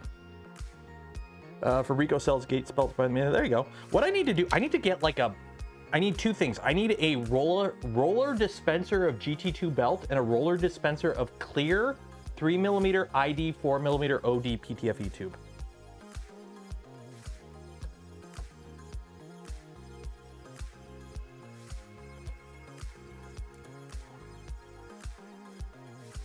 There we go.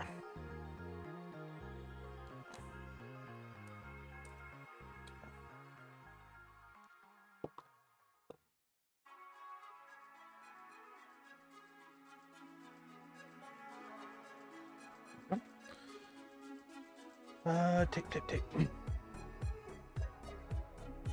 You need to change one cable from the if you're doing the LDO. Well, the whole wire run's being redone, so.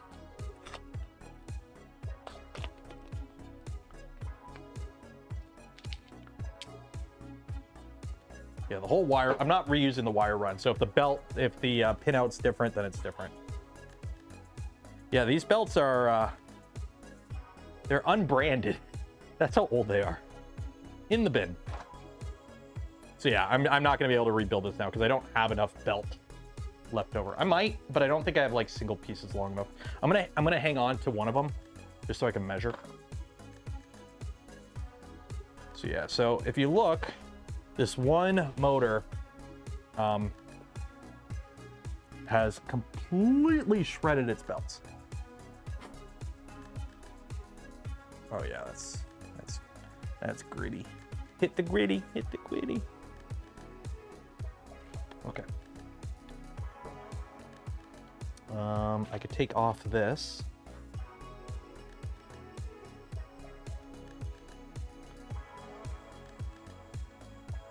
They are branded belts. Any suggestion? I just like Gates belts are what you want. Gates Unata. Gates or Gates Unata are what you want for belts.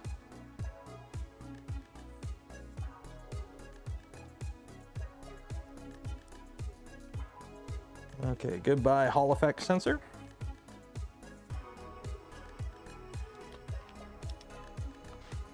I think Andre built that.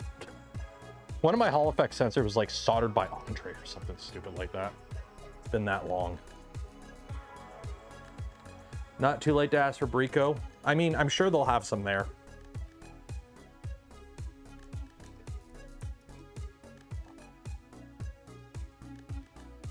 Have I seen Clicky? Like normal Clicky? Yeah, I've got a machine with Clicky. I built a machine with Clicky a while ago.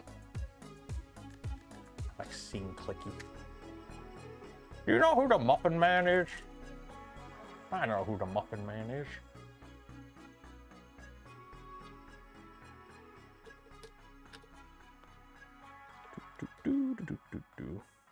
Looks so weird without the bridge. Yeah, the reason the extrusions face this way on this machine is because originally that's how they went. Simple as that. Back in the old days, this is the original way the extrusions went. And then stuff mounted to them underneath. So you would cut holes in your coroplast to mount like the power supply to this extrusion because we didn't use DIN rails back then. But it was, so your switch would be on this side right here. So your little Z switch would be on this side. We moved it so that the extrusions went front to back so that the Z switch was in the back. Honestly, in case a dual nozzle hot end came out. Simple as that. That way both nozzles would be able to reach the Z switch. That's why the bed was rotated.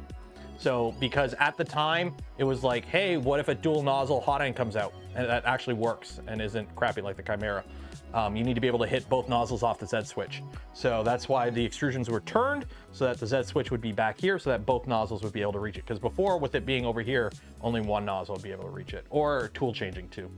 So that's why it was rotated. The thing is, because this is an aluminum plate, I can't rotate this because I have stuff mounted to this plate where if I rotate the extrusions, they'll sit on the screws of what's holding like the power supply on. So I'd have to move the power supply.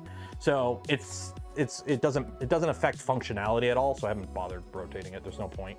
So also by leaving it like this, I can bait people into going, hey, why is your extrusions going the other way? Because every time I bring this printer out, somebody goes, why does the extrusions go that way? So I can tell the story and it's easy to fill airtime and farm for content. Simple as that. With E3D Kraken. Yeah, don't use it. The Kraken, the Chimera, I had a printer with a Chimera on it. Don't do it. Don't do it, bro. Don't do it. Yeah, it's future-proofing. So yeah, so there we go. I like the purple on it. I will say I do like the purple. Get rid of these stupid covers. T-nut. Okay, you guys ready to do a giveaway? Guys and gals ready for some free filament? Let's do it. Yeah, it should do it. I might actually clean all this too, if I get the chance. Make it look nice and pretty. Okay, let's do this giveaway.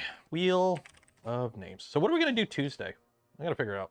If I can get the parts printed, maybe we'll make a Nerf blaster or something on. Although, I'll be honest, this week coming up, there's gonna be a stream Tuesday. As of right now, that's it. Because I'm flying out Thursday for Rocky Mountain. So the only other time to do a stream this week would be Wednesday, and I can't guarantee I'll do a stream because I might be getting ready. So this is the penultimate stream before Rocky Mountain. So there'll be a stream Wednesday again, or Tuesday at 11 a.m. the normal time, and that might be it. So we'll see. We shall see. What time am I getting in Denver? Like 2-ish, I think. I can't remember exactly what time. I already have a ride scheduled, so. Where did I put the giveaway? Where is my giveaway? Uh-oh. You guys have been filling out the form, right? Where'd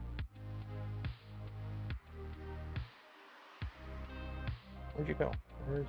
That's not the right form.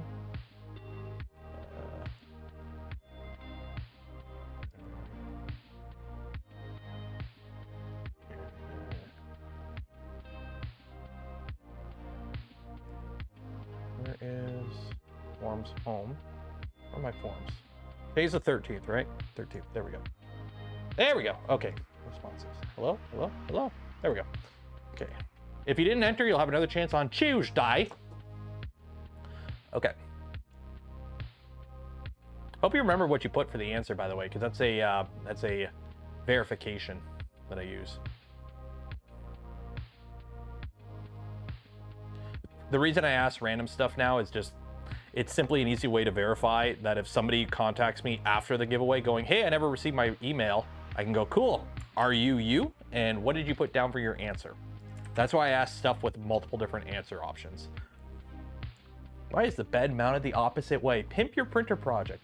I'm glad you asked. Let me regale you with a story as to why the extrusions are mounted opposite of how the extrusions are mounted on most Vorons. So back in the old days of the Voron V2, this is just how it was. The bottom plate here, it was designed to be coroplast originally. You would cut holes in it and mount like your power supply to these extrusions, because that was before we had DIN rails. You would also mount stuff hanging off the side stuff. But anyways, we switched that on the V2.1 so that the little switch that you would ping your nozzle off of for Z offset would be able to be reached by a tool head with more than one nozzle. Just in case, you know, a nozzle came out or a hotend came out with dual nozzles that actually didn't suck. Or tool changers as well. Or IDEX. Because with the switch being on one side, that wasn't viable. So we rotated it so that way the switch was more towards the middle, because it would be here, but over here. So that way more than one nozzle could reach it. And we also switched to mounting the electronics with DIN. However, with this machine, because it is somewhat custom, because it was built back during the V2.0 days when there really wasn't a manual, we all kind of YOLO'd stuff. I mounted everything to this, which is an aluminum plate. This is metal. So if I can't rotate the plate without remounting a bunch of stuff underneath, and it's mostly cosmetic anyway, so it doesn't matter. So that's why. Tell me about the rabbit, George. Okay, did I copy and paste this correctly? I did. Cool. I need a number between 6 and 9. Because funny number. Heavy metal? No, I don't use this thing. Well, actually, technically it is, because I do have AC and DC in here, so it is heavy metal. 8. 8 works. 1, 2, 3, 6, 7, 8. Round and round she goes. Where she stopped? It's gonna be on the blue line. It's gonna be on the blue line. I'm calling it right now. It's gonna be on that blue line right there. It's gonna go. It's gonna keep going. Damn it. One day. We haven't even gotten close. A Walton. Congratulations, a Walton. You have won yourself a spool of filament from Polymaker. You will get an email from me after the stream ends with information on how to collect your filament. So congratulations. Golf claps in chat, everyone. Okay. So we are gonna call it there. not 100% sure what we're gonna do on Tuesday. I might just do a print and chill because it'll be like it'll be the last stream before Rocky Mountain. So it'll probably just be a print and chill and just shoot the shit, chat, and get ready. Make sure I have everything. So I'm gonna call it there. It is Saturday night. Enjoy the rest of your weekend. I want to give a huge shout out to Polymaker for the spool of filament we gave away this stream. The Z has Gates belts. I have Gates belts on the Z, but I couldn't get Gates belts on the XY. Why the hell did I do that? Anyways, shout out to Polymaker for the spool of filament we give away this stream and every stream. Link for them and more in the video description. Also, a huge shout out to anyone that donated to the channel, gifted memberships to others, or became members of the channel yourself. I would not be able to do the things I do, create the content I create without your continued support. You make it all possible. Turn that off. So yeah, enjoy the rest of your weekend. Be safe out there. Wash your hands, and I shall see you on Tuesday. But why male models?